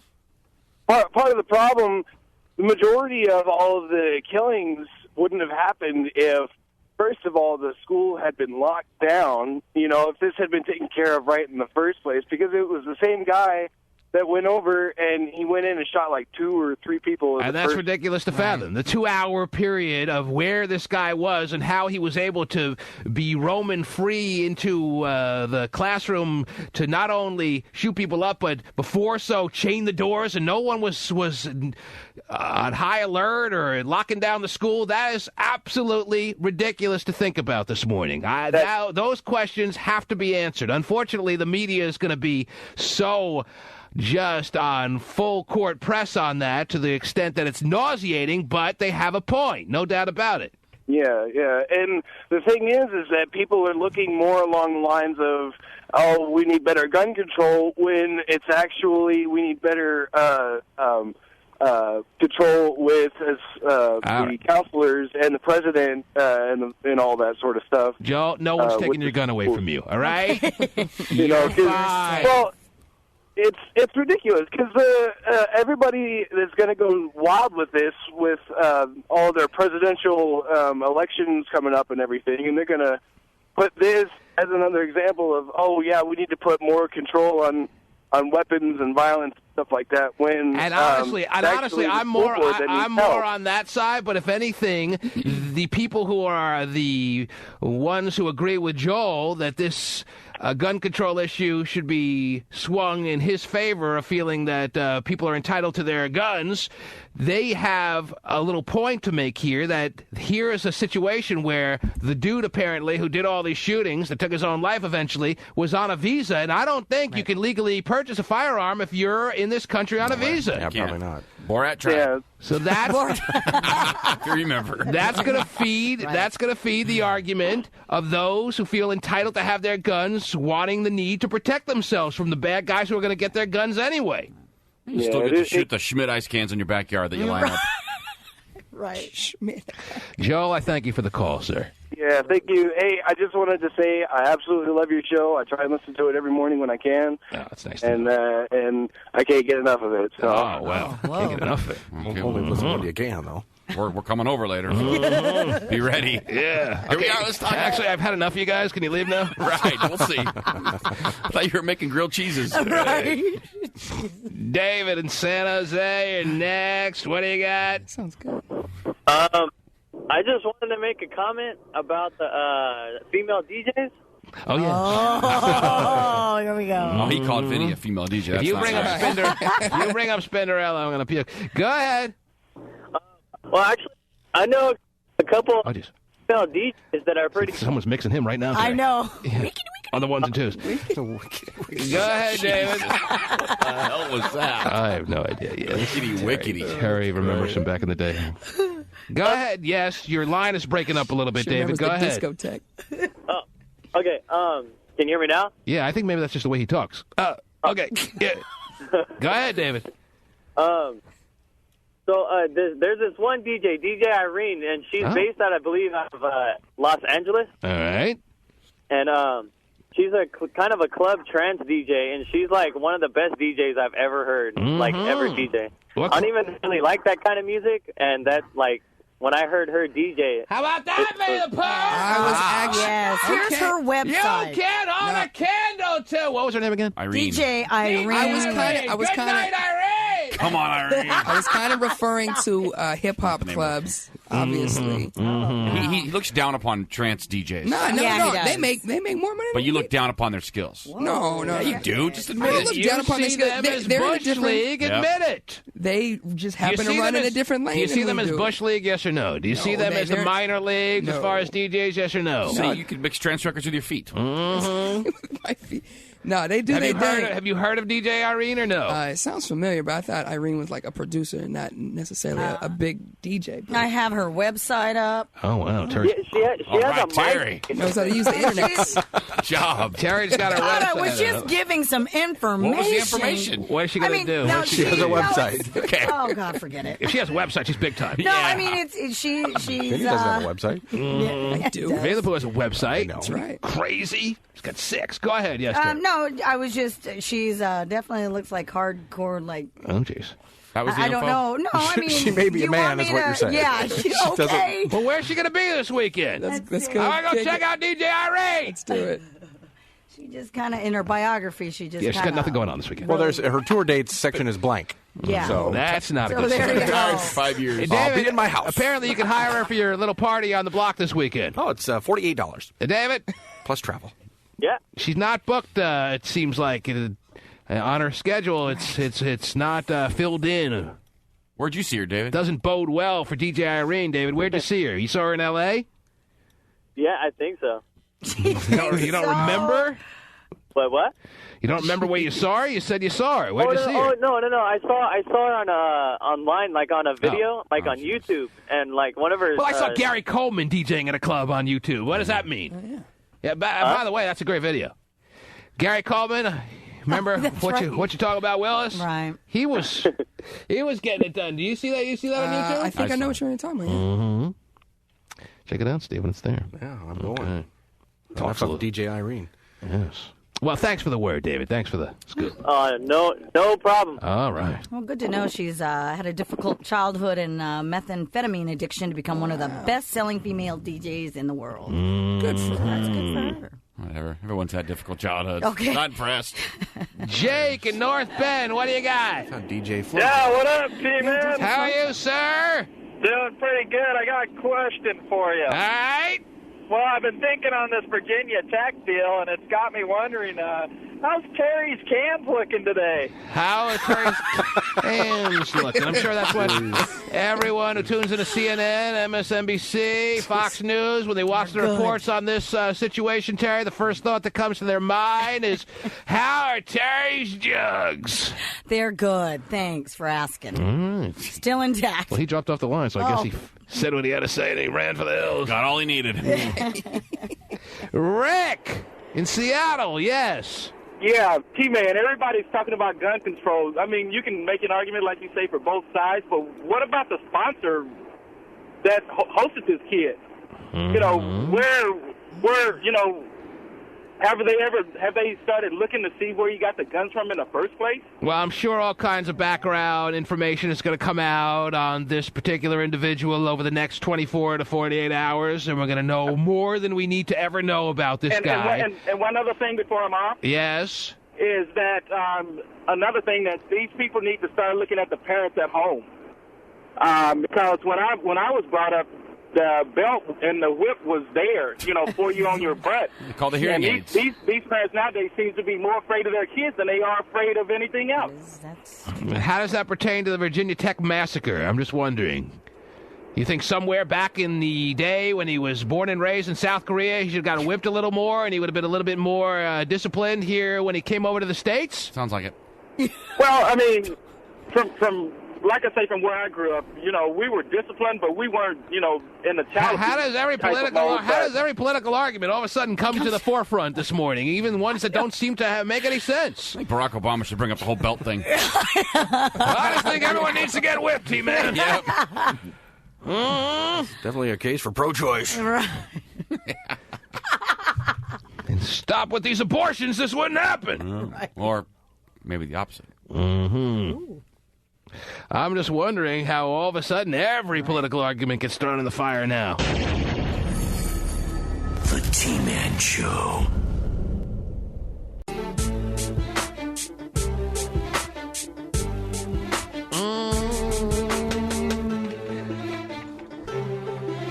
Next girl waiting on one of the phone lines here, Terry, has the other argument that we forgot to mention that's going to be brought up in this whole aftermath of the Virginia Tech massacre, Terry, and that's the illegal immigration rules and regulations.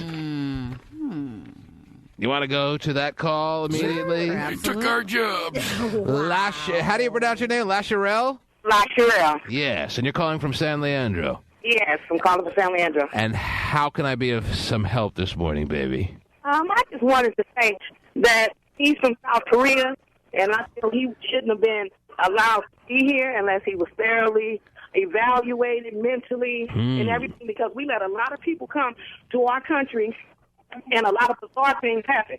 I know a lot of things happen. Everybody, you know, we have our problems. But you never hear somebody from the United States going to South Korea massacring 33 people. If he would have got a full mental, psychological evaluation upon arriving in this country, Terry, they would have said immediately, oh, this guy's going to kill 32 people. We got to send him back. Right. This guy over here will only kill 4 people. Let's let him in. Right. I don't Student know. visa, hello. Some kind of prejudice, and we should all be able to live as one nation. I'm not going to argue with you to the point that immigration laws need to be addressed to some extent. You don't have a country if you don't have borders and you don't have some kinds of serious to very serious restrictions on who you're letting in and who you're not. I mean, if you have no borders, you have no country. It's not a free-for-all here, kids. All right? But don't give me that if there was a psychiatric evaluation done, this would have been prevented. And don't say that every person that comes in this country and gets a visa has to go under some serious psychological evaluation so they can determine whether they're going to be a mass murderer or not. What do you see when you see this? Look at this picture. I see myself killing a whole campus of students. I mean, come on, Yeah, please. we're going to have to send him back, I think. No, it's just spaghetti and meat sauce. Sounds pretty good. Mm-hmm. Speaking of spaghetti and meat sauce, Terry, you look like you got a hearty old breakfast on your side of the console there. Yeah, hearty. You're in a good mood now? No, not, but whatever. Oh, man. They didn't fix it the way I wanted it, so. The tub of peanut butter not enough for you this morning? You got to go extra? I went extra today. But you'll eat it, though, right? Oh! No, wow. I should go down. You going to go down and complain? What do you mean Yeah, you didn't maybe fix so. it right? Mm-hmm. What I asked for a scramble, yes. and I got like a Over fried. easy? Oh, I hate that. Yeah, over easy come fried. unglued. Yeah. Yeah. Well, I mean, Probably an scrambled eggs immigrant, versus scrambled egg versus easy I'd over be sideways, fried Terry, if I were you. You should go on and tell him how Terry, you feel. I think Vinnie's prediction is right on.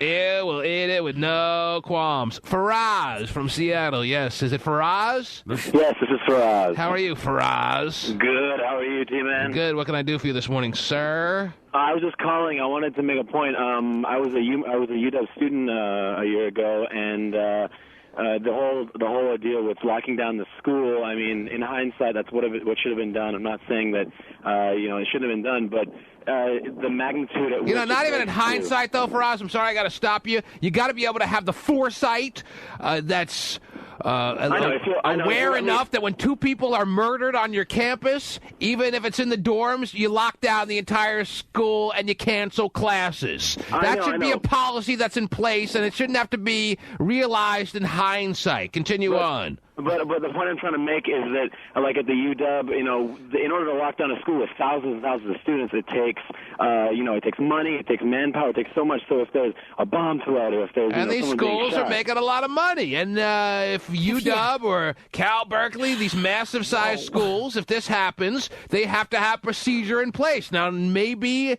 it's unrealistic to think that the whole school could have been on complete lockdown in the hour or two. I think it's very possible, Terry, that if they would have made an effort, if they would have realized the circumstances that were in place and taken them seriously, two people were just murdered in the dorms, and we don't know where the killer is. You can't just assume that he's going to run for the border. Right. You have to call in the local police. You have to call in all that you need to call in to lock down the entrances and the exits, and put security guards and policemen in front of the buildings that the classes are held in, and have everyone be known that classes are canceled. Look, I'm with you, T-Man, but the thing is that if you do that for every little thing that happens, you're going to have This is not every little thing. This is a pretty big thing. I know, but I'm sorry, I don't consider double homicide a little thing. I'm not saying... They cancel classes when there's a dusting of snow. I know. That's...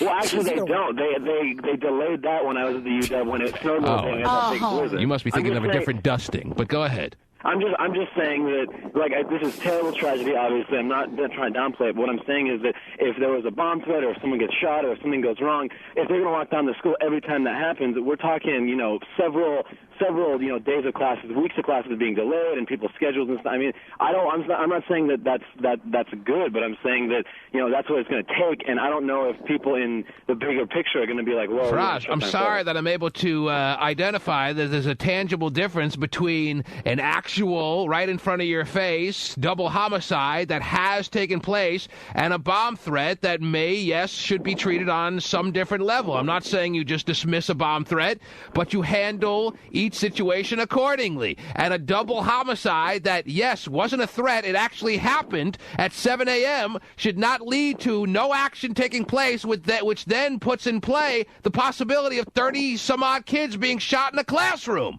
No, I completely agree. With you. Apparently you don't, Faraz. No, I do, because a couple of weeks ago we had a shooting at the UW where that poor girl got shot at her work, and they didn't shut down classes for that. I mean, no, they didn't. You're right. Well, they should have. And they did it. And that will never happen office. again. Right. My mom works at a college. Oh, yeah. All right, or she did. And she told me about just a situation that happened about 5-7 years ago, someone that committed suicide, and they shut down classes. So I guess some schools have policies in place that others don't. Obviously, there really isn't a major threat upon someone committing suicide, but they took it seriously enough that they wanted to get more details of what went on in the dorms, so they shut down classes. When in doubt, I'm sorry. But they did, according to the story I'm reading right now, Terry, they did send out an email canceling classes at 10:16 a.m. yesterday at Virginia Tech. Oh, thanks, Right. guys. Yeah. Oh, by the way. Why even bother at that point? Yeah. By the way. I mean, that's the safest place in America at that point. There's like 6,000 policemen and all news SWAT. Right. The SWAT teams are rolling in at that point. That's why cancel classes then? Right. Go about your day. Mm-hmm. Yeah, we're going to cancel classes now. There have been 32 people killed. Well, they're all over it. Well, maybe that's what's in their disaster plan. 32 is when we do it. Yeah. 32 is the cut off, right? Got it. Jeez. Oh, man. Sad. Brian, you're next. Hey, T-Man, how you doing today? How are you, Brian? All right. What do you got? Hey, I just wanted to comment real quick on something Terry had said about metal detectors in schools. Yes. Well, growing up in Chicago and some of the other inner cities, Detroit, places like that. Because that's the reasonable discussion that may come out of this situation once and for all, Terry, is whether or not the implementing of metal detectors at pretty much every school that you can put them at, whether or not it should start happening at this point. Go ahead, Brian. Well, my thing with that is that, you never really hear of a lot of the things that happen in the inner city as far as kids getting shot, somebody getting stabbed or something like that, but you get a lot of things going on, and people are going to find a way to get around going through those metal detectors or bringing a weapon. Well, I think So- you take your chances. It just comes down to a basic bit of math. The schools that right now do have metal detectors at their front doors, has there been any kind of serious act of violence with firearms at those schools? I would imagine that the numbers have decreased. It just seems like simple math to me. Right. But They you're probably saying have decreased. no? No, he said they probably. I'm saying they probably have decreased. You're saying they're not but- foolproof. That's what you're saying. No, it's not foolproof because Does it help? Everybody builds a better mousetrap. If that was the case, we'd still have the original. Does it help to a large extent? Because I know at courthouses there was shootings that were happening in the late 80s and the early 90s at a lot of courthouses, and now every courthouse pretty much in America has metal detectors, and I haven't heard of a shooting at a courthouse in recent years. Yeah, So that's I true, too. have to assume that the metal detectors have something to do with that. Yeah, so I they don't know do. why the courthouse officials are more worthy than our kids going to school. Well, you think about it, at a courthouse, you also have usually an armed police officer somewhere in the vicinity. So, I mean, to actually try to walk in with a weapon, it's And probably not to your advantage. A lot of high schools are getting armed security guards in place at places all over the country. So That's these are correct. the kind of things that have to be talked about at this stage at where we are in our society, because nobody apparently is safe anymore. There's too many freaking crazies. Marcy in Fremont, go ahead. Hi, I was just calling because, I go to school and I worry about my safety too. And Well, first of all, you on speakerphone? No, Okay, where do you go to school? I go to San Jose State. And are you supposed to be there today? Yeah. Are they expecting every student to be there or else face the consequences today? Or is it reasonable to assume that students are allowed a little day of catching their breath after what took place yesterday? No, it's a regular school day. It's a regular school day, and you'll be held accountable if you don't show up. Yeah. Because I would think, psychologically, the universities, the colleges of America should allow a free pass day given the circumstances of people's mental states today. Might be a little tough to focus. It might be a little tough to muster up the effort to get yourself gung-ho in the mode to go to school today. No, because, even though in every college in America has a police station, but it can't be everywhere. Mm-hmm. And it's like things happen and... That's true, and that's the reality. That's no different yesterday morning before it all happened than it is right now. Exactly. It's just like... We're not aware of something that we weren't aware of 2 days ago. Exactly. And it's like we have to It like... just smacked us in the face yet again, though, in a higher capacity than ever. Yeah, and there's so many students, like, lock down every student wouldn't be a problem. Like, if they're in class, keep them in class. If they're in the dorms, keep your doors locked. Don't open your doors. Like, it would be simple, but they want to make money. If we're not in class, they don't make money. So that's just the bottom line. Well, I mean, I don't know if a college is the kind of environment where the cash register rings every day that the students show up for classes. I mean, you've already paid. Yeah, you're pretty much paying in advance. like, I don't think you're paying at the door.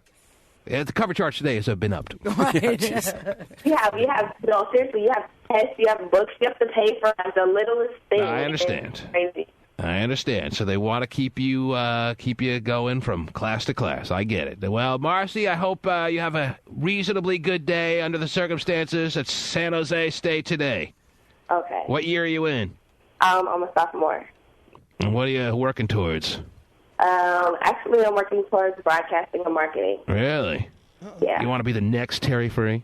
I don't know what I want to be. Okay, yes, either does Terry. 1-866-663. One thing she does know from is a scramble. If it's not a scramble, she'll be the first to identify it. She knows the difference between a fried egg and a scramble. Oh, who doesn't?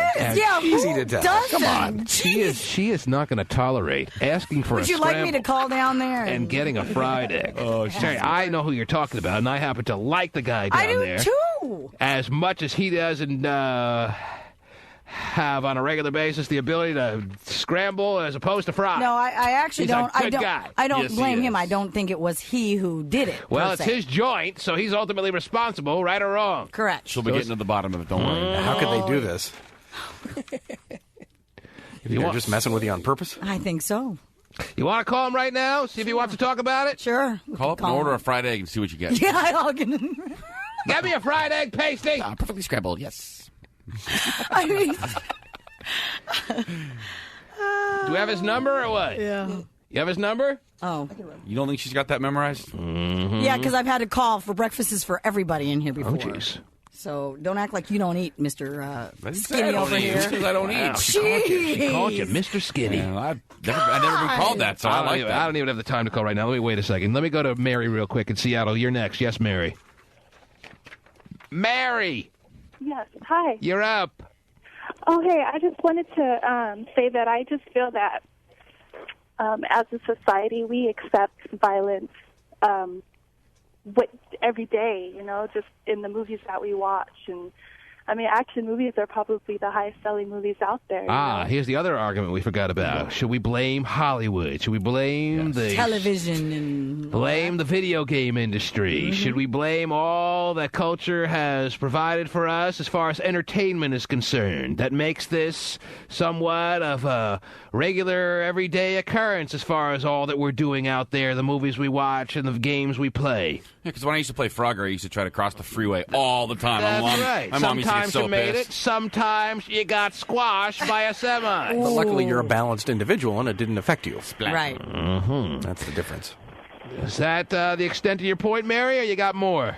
Well, if you want to live peacefully, then it's like what we take into our bodies too. It's not just So you're blaming what's the going on foods we around eat. us. Diet Coke. If we don't see that stuff and we don't put that stuff out to our children, All right, so what would of you course like? it's going to take time for our society to driving by Are you being attacked by an Electrolux? Are you being attacked If by we're not giving it by to a? them, they won't Jesus. have that. You know what I mean? Are you being attacked by a runaway vacuum? Are you okay? What is that noise? Oh, I'm sorry. I'm at work. I'm worried about who's attacking you right now and what they may have eaten this morning. Yeah, I'm All right, over here dodging right now, too. what foods need to be eliminated, Mary, so we'll be a safer society? Go organic all the way. No. Don't make a scrambled egg a fried egg, and you won't have pissed off people. That's what we do know. Mary, what as far as nutrition needs to take place? You brought up nutrition to some extent. What needs to be eliminated from our daily intake possibilities out there? Just, fast food. No, I'm kidding. No, but, just... Well, I'm not kidding. I want to know where you're going. know? I want to know where you're going with that. What foods need? You brought up nutrition. What foods need to be eliminated to keep us as a happier and safer culture? Well, I feel that the things that we watch, nutrition is not just for the food that we eat, but it's just everything that we do in our daily lives. Okay. Just Your nutrition of life. How about bathe more? Do we need to bathe more or no? I think really we need to just kind of get in touch. How about with vitamins? What's your take on vitamins? No, I don't like vitamins. Okay. And what about... Oh, man, this is a million questions I could ask her. Well, All right, thank you, I know Mary. there are tons. Yeah, what about the name Mary? Do you think we've had our last Mary as far as our world is concerned, or Mary should still be a very popular name? There should be more Marys or less Marys? Would the world be safer if there were more Marys? Maybe a Mary with the second name would be better for the world. Like Mary Sue? Yeah. Mary Jean? Mary Rose. Mary Rose. Mary Lavender. Merry Christmas. Yes. Mary, I appreciate your call. Okay, have Take a good care. day. Freaking crackpot. I thought she was going to give us a list of foods that don't make you kill people. I thought that's what she was alluding to, too, when she said, hey, we have to watch what we eat. Okay, what? I don't know. Call her on her own theory, Terry, and she's got no answers. Right. Fast food. No, I'm just kidding. Because I love it. Yeah, because I worked there. Okay. 1-866-663-T-Man. I think it's safe to say that no one really has the answers this morning. Don't expect to. It's reasonable to realize that there are a lot of questions that have gone unanswered over the past 24 hours. The T-Man Show. How's your egg? Didn't eat it. You're not eating it? You refuse to eat it? You would have eaten it if we didn't bring that up. You realize No, that's that? not true. Oh, whatever. All right. So, you just going to move on with your life, or are you going to take it up with the persons involved, or how are we going to deal with this, Terry? Because if you want to use me as the middleman, I'm offering my services, Terry. Right. I think it'll be awkward. I think an egg's an egg. But no, I think the only reason you're making a big deal out of not eating it is because we got involved here, and now you have to stand on principle. Otherwise, you would have an eggy in your tummy right now. Is that just one egg, Terry? Come on, can you eat just one egg? It's not just one egg. You asked for a scramble. I asked for a scramble. How many eggs scramble? It's 14. 2. Yes, Stephen. It's 2 what? 2 egg whites and 1 whole egg. 3 eggs! Whoa. Terry, thanks to the face. Down the hatch. Yeah! You don't play around, Terry. You take on that tub of peanut butter every morning. I know, Head and then first, and a 3-egg scramble. And what'd you get? You got fried eggs. Fried and they expect you to sit back and go on with your life? I can't believe that you wouldn't have a problem with that, though. I mean, there's a big difference. Yeah, there between is. Scrambled and fried eggs. Terry, some of the people down at that restaurant take their work seriously, and if you get aggressive with them, and they're not. I'm not trying to be aggressive. They're not like tiny like you. There are some sizable people down there that they may look at you and say, "How about I give you a face scramble, honey?" Are you prepared for that, or what? I am, but I'm not. I'm not trying to be aggressive or Well, how are you going to handle abrasive. this? There's only 2 ways to handle it. Either you tell them they completely wronged you as far as your morning breakfast order, and then everyone gets out of shape, bent out of shape, Terry, or you just move on with your life and eat an egg as an egg, an egg, an egg as an egg, and that's that. But or don't eat it. Those are your 3 options. Yeah, I'm not going to eat it. But is it too much to ask? I mean, if I would like a scrambled egg to get a scrambled egg? Terry, it's not a perfect world, as we're learning more and more these days. I know. I understand Right. that. I understand. All right. But I'm just asking to get what I ordered, what I received. That, and it's not. Pasty, call them up and see if the person who's the proprietor of that establishment, who we all know and is a friend of mine, Terry, over the years that we've been working here. He's become a friend of the program. Ask him if he wants to come on and discuss Terry's missed order this morning. So we can get to the bottom of why a scramble becomes a fried egg. The real deep mystery that's involved here. They got the order wrong! What's so big about that, princess? Oh, no. There's some- not princess. There are some ladies down there that look like they can get physical, Terry, that I don't know if your little 5-foot Filipino frame is ready to handle if things were to get out of control. When you take on someone's livelihood, whether it gets overblown, as would certainly be the case if it got to those proportions, but still that has to be factored in, especially these days, as tempers tend to flare quicker than they used to back in the good old days, Terry. Right. When you could tell someone they fried what should have been a scrambled egg, and you all got a good laugh out of it. Now it's about, sorry, prima donna lady, we fried your eggs this morning. So not a prima donna definitely. attitude.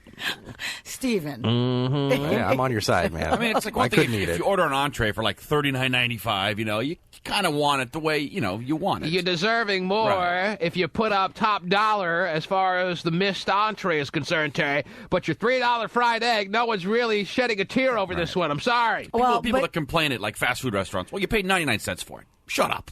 Get what's coming to you. Go back through the drive-thru and get another one. You still pay money. Does he want to come on, Pasty, or not? Does he want to come on, yes or no? He's just actually walking into the establishment right now. See, he wasn't even there, Terry. Well, if he was there, he would have had more control. Yeah, maybe so. Does he want to come on and talk about Terry's horrifying morning? There are families grieving over the massacre at Virginia Tech, and Terry's complaining about a fried egg? Pasty, does he want to come on, yes or no? I haven't talked to him yet. Oh. Well, are you waiting? He's taking off his coat and his hat. Yeah, putting it up on the... umbrella, his cane. Well, what's going on? What's happening? Do I need to wait here? What do I need to do? I'm on hold myself. All right. Uh-oh. Well, let's go back to the phones then, and we'll get to the bottom of the fried egg scandal. See? 1-866-663-T-Man. Let's go to James, East Bay. Good morning. Good morning. How are you, sir? Pretty good, pretty good.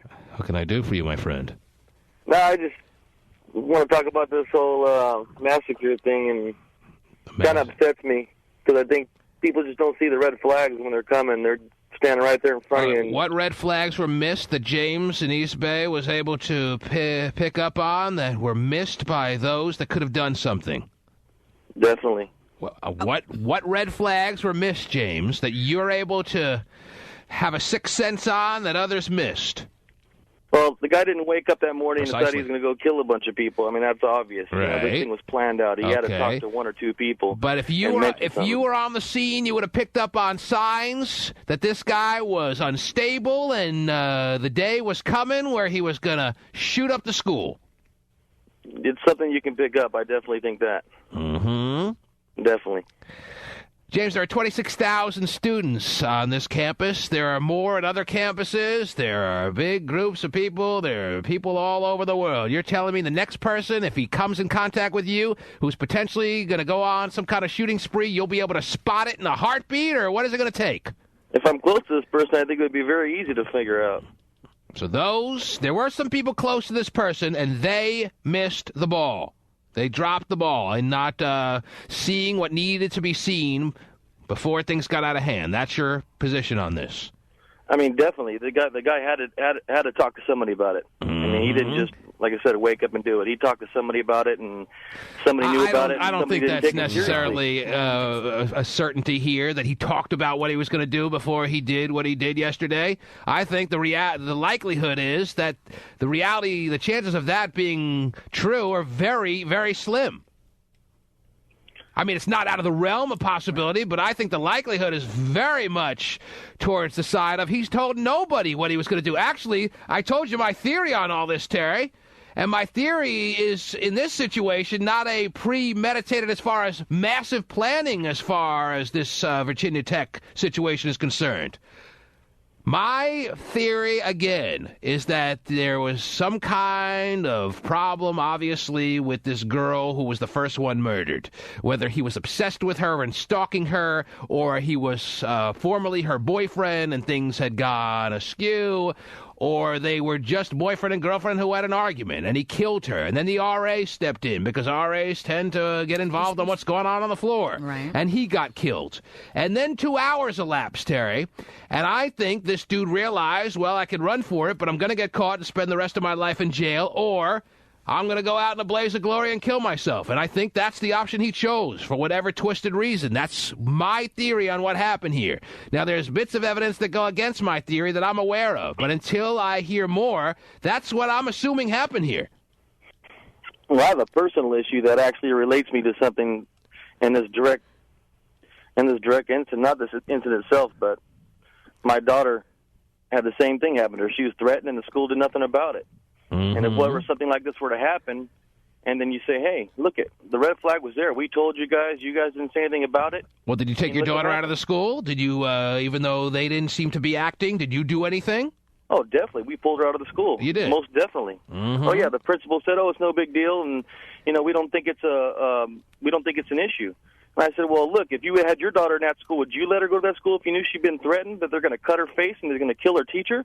Would you let your daughter back in that school?" Well, hey, if that is your parental right, an instinct was there for you to do that, and I commend you for taking charge in that capacity. But now, what is your daughter doing? Is she being homeschooled by the great mind of James in East Bay, or what is she doing now? No, she just went to a different school where All right, she's, well, then, got a little more I supervision. applaud you on that. That is a proactive way of going about things, and you'll never have to second-guess yourself as far as anything tragic happened that you could have done something about.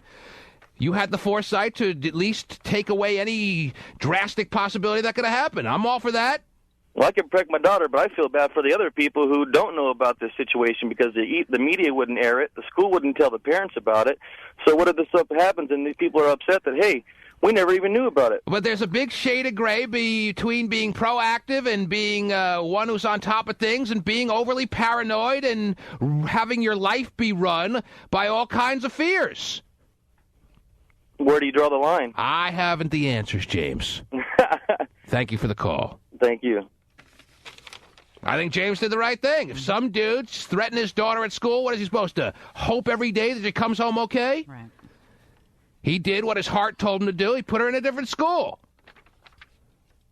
But again, where is the point where you're getting overly paranoid and you're letting your fears rule your everyday actions in life? That's no quality of life. Pasty, what's going on? Looks like Willard's a little too busy this morning. All right, we're not saying his name. Thank you so much. I thought I went out of my way to do that. Sounded like it. Mm-hmm. What's the story? He's too busy to come on, he's told me. Aha. So busy. He's scrambling every egg for Terry. Sounds like he's a little afraid of you, Terry. Yeah. And you're Filipino rap. Gosh. You fried my egg. It's not even... Now I'll put you in the head scissors with my powerful thighs. Wow. I'll be first up for that. You probably like that, actually. Yeah. Terry, you offering that? No. Head scissors. I'll mess up your breakfast order. Get me in the Terry-free head scissors. Yeah. Plus this, and she's going hungry, too, not eating it. Wow, I can't believe you didn't want to come on and just talk about it. I would have taken his side. But now, that's just sad. Yeah. I'm too busy. Can't defend an egg. Wow. Can't defend an egg. What do you got to do, really? Customers lined up out the door. Wow. All right. Maybe he's prepping for my big lunch order. I guess he feels there's nothing more he can add to the whole campaign they had about the incredible edible egg, Terry. He can't really do any more than that kind of hype. Why do they need an ad campaign for eggs? They're pretty good. Yeah, they are. That and milk, I've always wondered. Yeah, don't we know that by now? Yeah. I'm going to drink milk whether you advertise it or not. Hey, look what's on the billboard. Milk. I never heard of it. We should give it a shot. Fine, it does a body good. I was drinking it anyway. It's on somebody's mustache. Yes. Definitely want to drink it now. Jack is calling from Canada this morning. Yes, Jack. Oh, jeez. Jack? Wrong line. Oh, I got the wrong line? Yeah. Okay. Oh, Jack's on this line. Hi. Yes, Matt? Jack. Yes, Jack. Hi, how are you doing today, sir? All right, sir. Thanks for asking. What can I do for you? So I just wanted to comment on that Virginia. We talked it was just a delay in response. That's the whole thing happened. Well, that won't happen again. There are going to be all kinds of measures. Every scholastic board of every school, high school, college, universities, are all meeting this morning on a clear plan on what happens in these kind of situations. This ball, if there's one positive that comes out of this, is that this kind of ball won't be dropped again. Right. No. I'm sure somewhere in the country a scrambled egg is going to be mistaken for a fried egg again in the future. Listen to me, Kieran. I just wanted to say, they should have at least a paging system, a warning system in every room, where anybody can alarm anybody. Okay, something is there's a weird person or whatever. But even that's not enough. A texting system, yeah, that makes sense. A paging system, yeah. Send out the email that you sent out, even though it was an hour late. Send it quicker next time. But start the process of getting things locked down. They're talking about, it's too massive a unit. Well, try. Yeah, put the effort in. There was a double homicide in the dorms. The person who did the killing is not caught. Close off the entrances and the exits and cancel classes. And if it takes a while, then work on it. But don't throw your hands up and say, oh, this is too much for us to handle. Please. Yeah, we're good. Kay in Walnut Creek. Hey, T-Man, how's it going? How are you, sir? I'm good. Well, I wanted to make a couple comments. Two things. One, you were saying that you don't want to put blame in the fact of the police and things of that nature. Who said that? You were earlier. You said we shouldn't point fingers at the police as far as I was having trouble finding fault with the police that showed up at the time when the shootings happened in the classroom. I don't see anything that they could have done to what was already a situation alleviate the situation at that point. Well, at that point, you're right. I mean, the tactics they use at that point. But I work in the personal protection and private security industry, and also work a lot with law enforcement. So initially, when the two shootings happened, that is now a crime scene. Like you said, that is a double homicide. That is therefore a crime scene.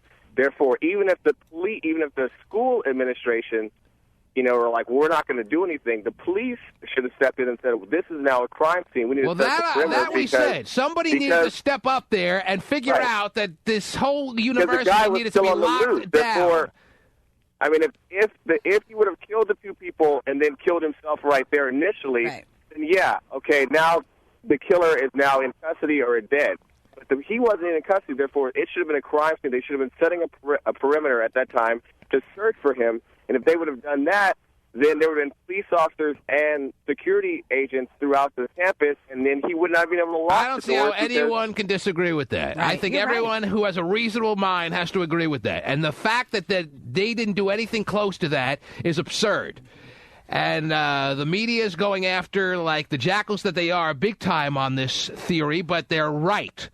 And even though they overdo everything in the media, this is a point that can't be disputed. The more and more I think about it, Terry, it's so sad that 30 lives, I'm not saying with 100% certainty could have been spared, but there's a much better chance, if you lock down that campus and cancel classes, that the damage that was done is minimized, if not completely eliminated.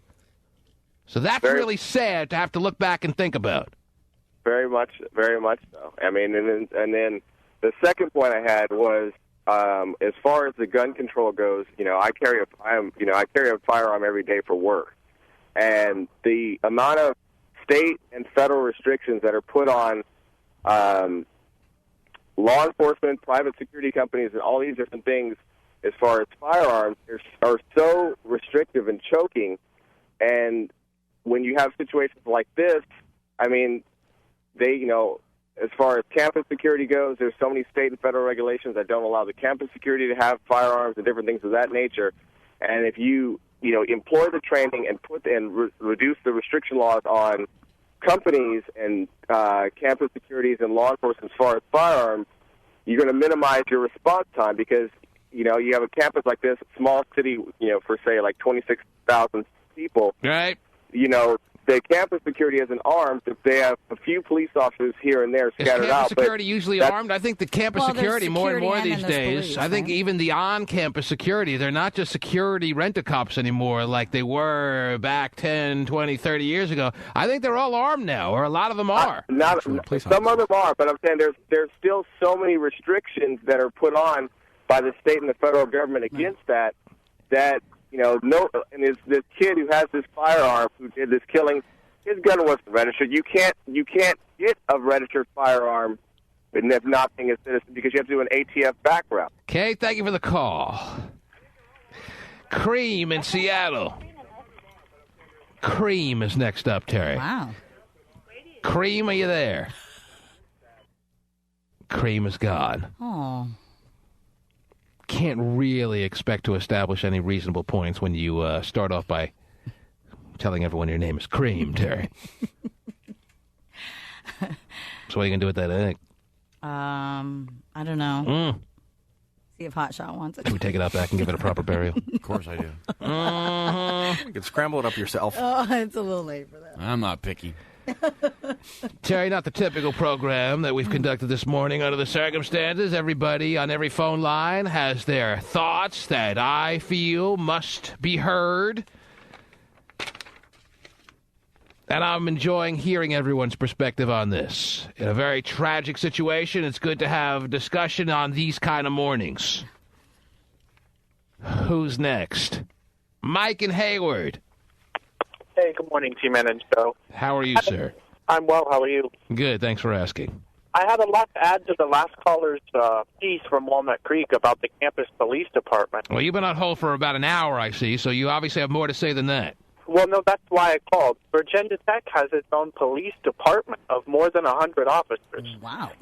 There was at least 30 or 40 cops at that campus. They don't actually call local police. There's no response time. They were already there. So I know we're trying not to assign blame, but it just makes what happened so much more worse. So when the first radio call went out that there was some situation going on at Norris Hall, more police officers didn't come in from local precincts and stuff like that? Is that what you're telling me?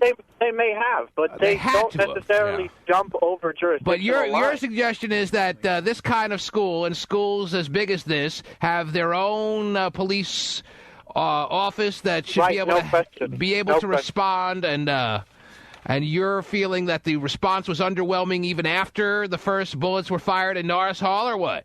Definitely, exactly. Even on the news, you can see the police cars all say Virginia Tech Police Department on the side. You wanted a police force that was going to storm that building and take a no-holds-barred, just knock-down, drag-out approach to what was happening, even though they weren't even sure what was happening when the first shots were fired. No, what I would say, with that many officers available and at their disposal, they could have set a perimeter around the first double homicide, and then they could have contained what was in there. That should be elementary here. I have no feeling that anyone should be debating this. Right. It just makes it all that much more worse. And I think they know that better than anyone.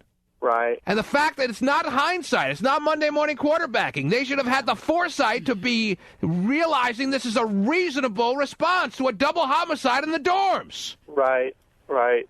It just makes you wonder if the police chief of that police department makes decisions or if the college president has all out. Well, the police chief that did the press conference last night, I don't know if you saw it, was he a guy from the school or was he a guy from the city? I mean, I'm was assuming from Virginia Tech's police department. He was a university police chief? Just right, strictly exactly. His jurisdiction was strictly inside of the campus and nothing more? Right, that's how it works at a lot of colleges, especially the bigger Ivy League schools. No wonder he came across as a dunce, Terry. Came across. Well, and maybe and maybe that is one reason he's not as versed on setting protocol for those situations and setting up a perimeter and things like that. Get me Chief Moose. Okay. Can you please? Did we find out if that was his name? Moose, Charles Moose. With a name like Charles Moose, how can he not hold down what needs to be taken care of? What happened to good old Charlie Moose? Chuckles Moose, what happened, Stephen? Chuckles, I don't know. Get the update. All right. I want to. Where is he now? The T-Man Show. Here's something to look for on YouTube in a couple hours, Terry. I was just in my office during the break, and I'm watching CNBC, or the stock channel, as you call it. Yeah. And you know how people are on the street doing news reports from out and about? It's been happening for, thousands of years? Yeah. Well, it used to be that people, when they saw a live newscast in progress, maybe at most used to walk behind the reporter and wave or whatever. This dude just walks up to this lady who's doing the reporting, like covering some Citibank conference or whatever it was. I wasn't even paying attention. Some guy just tries to wrestle the mic away from her and goes, "Vote Sanjaya." He doesn't even say his name right. He goes, then he finally gets it right. He goes, "Sanjaya, yeah, that's what you're talking about, right? That's what the world's talking about." And then, her people that were there to help shoot the shot out in Manhattan try to tackle this guy, and he's just like, "No, I'm an American. I'm allowed to vote. I have a right to. I'm voting Sanjaya." It's just ridiculous, man. People just don't even allow broadcasters to do a newscast anymore. They just want to make their And this was a dude with a backpack on. I was probably just walking from A to B, and he saw some lady doing a newscast, and just decided to step right in front of her. He must be doing an American Idol thing. And try to wrestle them. He knew she wasn't. It was just trying to be goofy, and he didn't care about any consequences, because I don't know what the penalty is, if there is a penalty of stepping in front of a broadcaster who was doing a live shoot. He stepped in front of her, tried to grab the microphone away. It was hysterical. It's funny. There's a lot of those on YouTube. Funny ones. It's usually funny when they're naked, but this guy probably didn't have a chance to get naked. Plus, it's really cold in New York, I'm imagining, today. Right. So he just stepped in and started this rant about Sanjaya. I'm going to vote for him now. Yeah, he convinced me too. I'm sure it'll be available. I'll let you know tomorrow All right. where to go to see it, because I found it kind of humorous. Oh, yeah. Can't wait to hear him sing tonight. These damn reporters, they can't do a little remote broadcast without feeling any second someone can just jump in the shot. That's kind of cool. That is cool. Keep them in check a little bit. Keep them on their toes. Even Cheney was doing a press conference somewhere on the street, and somebody walked by with a backpack again and said, F you, Mr. Cheney. And kept walking. Said it twice. Well, he at least has some security around him. This lady was just some run-of-the-mill female hack reporter that was just trying to get her day's pay. And this dude's trying to wrestle the microphone away from her. He's stepping in her face. It's pretty funny. Yeah. Anyway.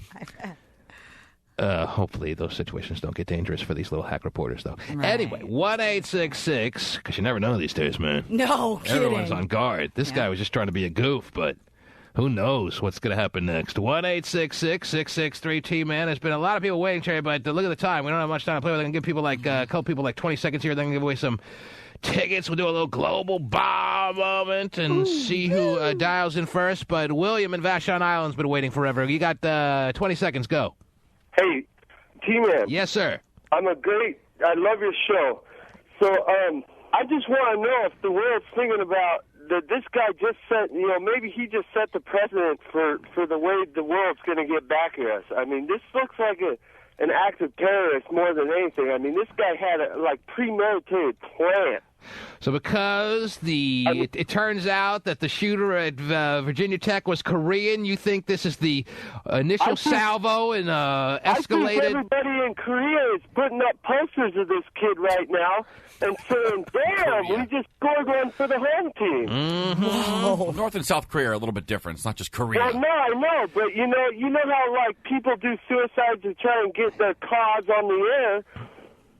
Maybe this guy's just trying to get some quiet into free Tibet or something, Everyone That's China. It's a little different. Everyone has their theory. This guy has not ruled out a terrorist act being in play here, Terry. Yep. He thinks this is the beginning of the war between America and South Korea. Isn't North Korea the one ruled by North? That's the one you got to worry about. That's the one with the character that was portrayed in the South Park movie. That's all I know about him, pretty much. Well, he's wacko. We know that. That's bad. Yeah, I know a little bit more, actually. But I love that movie. Nothing like clay puppets having sex. Were they clay? I don't know if they were clay. No, they were like a little wooden puppets. That's right. If you get the DVD, there's extra fun footage. I know as much as you, yes. I don't know why they couldn't show that in the theaters. Yeah, why not? Me and my wife would have enjoyed that. That's right. Big date night for you, huh? Not like a little poop in your sexual experience. Wow, sure. Oh, Let's try it out. Well, that's what was edited out, I guess, in the South Park movie. They didn't make a new one. When's that going to happen? New South Park movie. Well, it didn't do very well, to be honest. It didn't do well in the theaters. It didn't do great in DVD sales. It just has a little niche following. And you mean Team America or South Park movie? I'm talking about South Team Park. America. I'm talking about Team America. Well, I'm talking about a new South Park movie. Oh, a new South Park movie. Yeah, with the kids. It's not clean up. Too lazy. Mail it in every day. 1-866-663-T-Man. Time is short and so am I. Let's find a winner in this global bomb moment. Let's see what phone line is first to have dialed in. You're on the air. Hello. Hello? Yeah, who's this? Sean. Sean from where? San Francisco. And what can I do for you, Sean? I'm looking for some bomb tickets. Sean, would you be surprised to learn that you were the first person to dial in when I made that call out for a global bomb moment? Is that kind of so freaky that it even frightens you, Sean? Nah, but that's okay. what I'm talking about, though. Yes. Sean? I've been trying to call in for a long time. Without too much hubbub, I will quickly tell you that you have won your bomb tickets. Wow. That's what I'm talking about. There you go. That's what I was talking about, but who's counting? Sean, you have 2 tickets. Who gets lucky enough to go with Sean to the bomb in just, 2.5 weeks from now? Or what? Let me do the math here. About 2.5 weeks from now. Yeah. Something like that. Yeah, it's about 2 weeks. Yeah. All right. Thank you for the confirmation, Sean. Who gets to go with you? Love it. I'm actually going to, because I'm originally from San Diego. I just came up here in August. Okay. So I'm going to take a friend, actually, that came up here. All right, we don't really need all this lead-in. Who are you taking, Sean? I asked. I didn't ask for all this background. Like a name. I was born and raised on a farm. Sean, who are you taking with you? Taking the goat. I'm going to take another good friend. A guy? No, female. A female friend. You hoping to close the deal by using these bomb tickets to make it happen? No deal needs to be closed. Oh, you've already closed the deal. Yeah. Oh, no, I'm not even trying to close the You're not deal. having have sex with this girl. Oh, no. You're just very. Oh, No, even laughing at the thought of it. This one's just a good friend. Mm-hmm. Oh, jeez. I didn't mean to bring you into hysterics there, Sean. Anyway, congratulations. You have won tickets. You are at the HB Pavilion on May 3rd. Maybe I'll see you there, Sean. All right, maybe. Oh, jeez. You want to make a place to me? So what's the deal now? The deal is I'm going to put you on hold. We'll give you details. It's really not that complex. All right? All right, there you go. Sean, if you show up early, I'll probably be outside the HB Pavilion holding it down if you're interested in coming up and saying hello. All right. I mean, no one knows what you look like, though. How the hell am I supposed to know? Ah, you'll figure it out. You sound enthralled. Anyway, there he is. He's Sean. How does not anyone know what I look like? I know. I was going to say, come on. I got a MySpace Really? that has my picture on the front frickin' page. That's you? Put Sean on hold. Yeah, no How do you kidding. spell MySpace? It's Sean. I got a MySpace with pictures of me, with pictures of my wife, with pictures of everybody. Yeah. Why are you making it like there's some big mystery? Just because the billboards don't have me in full frontal nudity doesn't mean that you know. But I'm not much of a MySpace dude, though. All right, well, you'll figure it out. All right, anyway. Back to Pasty. Congratulations, Sean. I don't know why people still to this day make it like they don't know what I look like. I just assume you're really fat and redheaded. Despite what the pictures show. That really couldn't be you. I hear that. I hear real skinny black man. I hear all kinds of things, Terry. I do too. Why don't you go to MySpace and figure it out for yourself? I'm sure you'll be pleasantly surprised. Anyway, yes. All right. This would have been great on the after show. We'll start that sooner or later. I don't know when. The T-Man Show.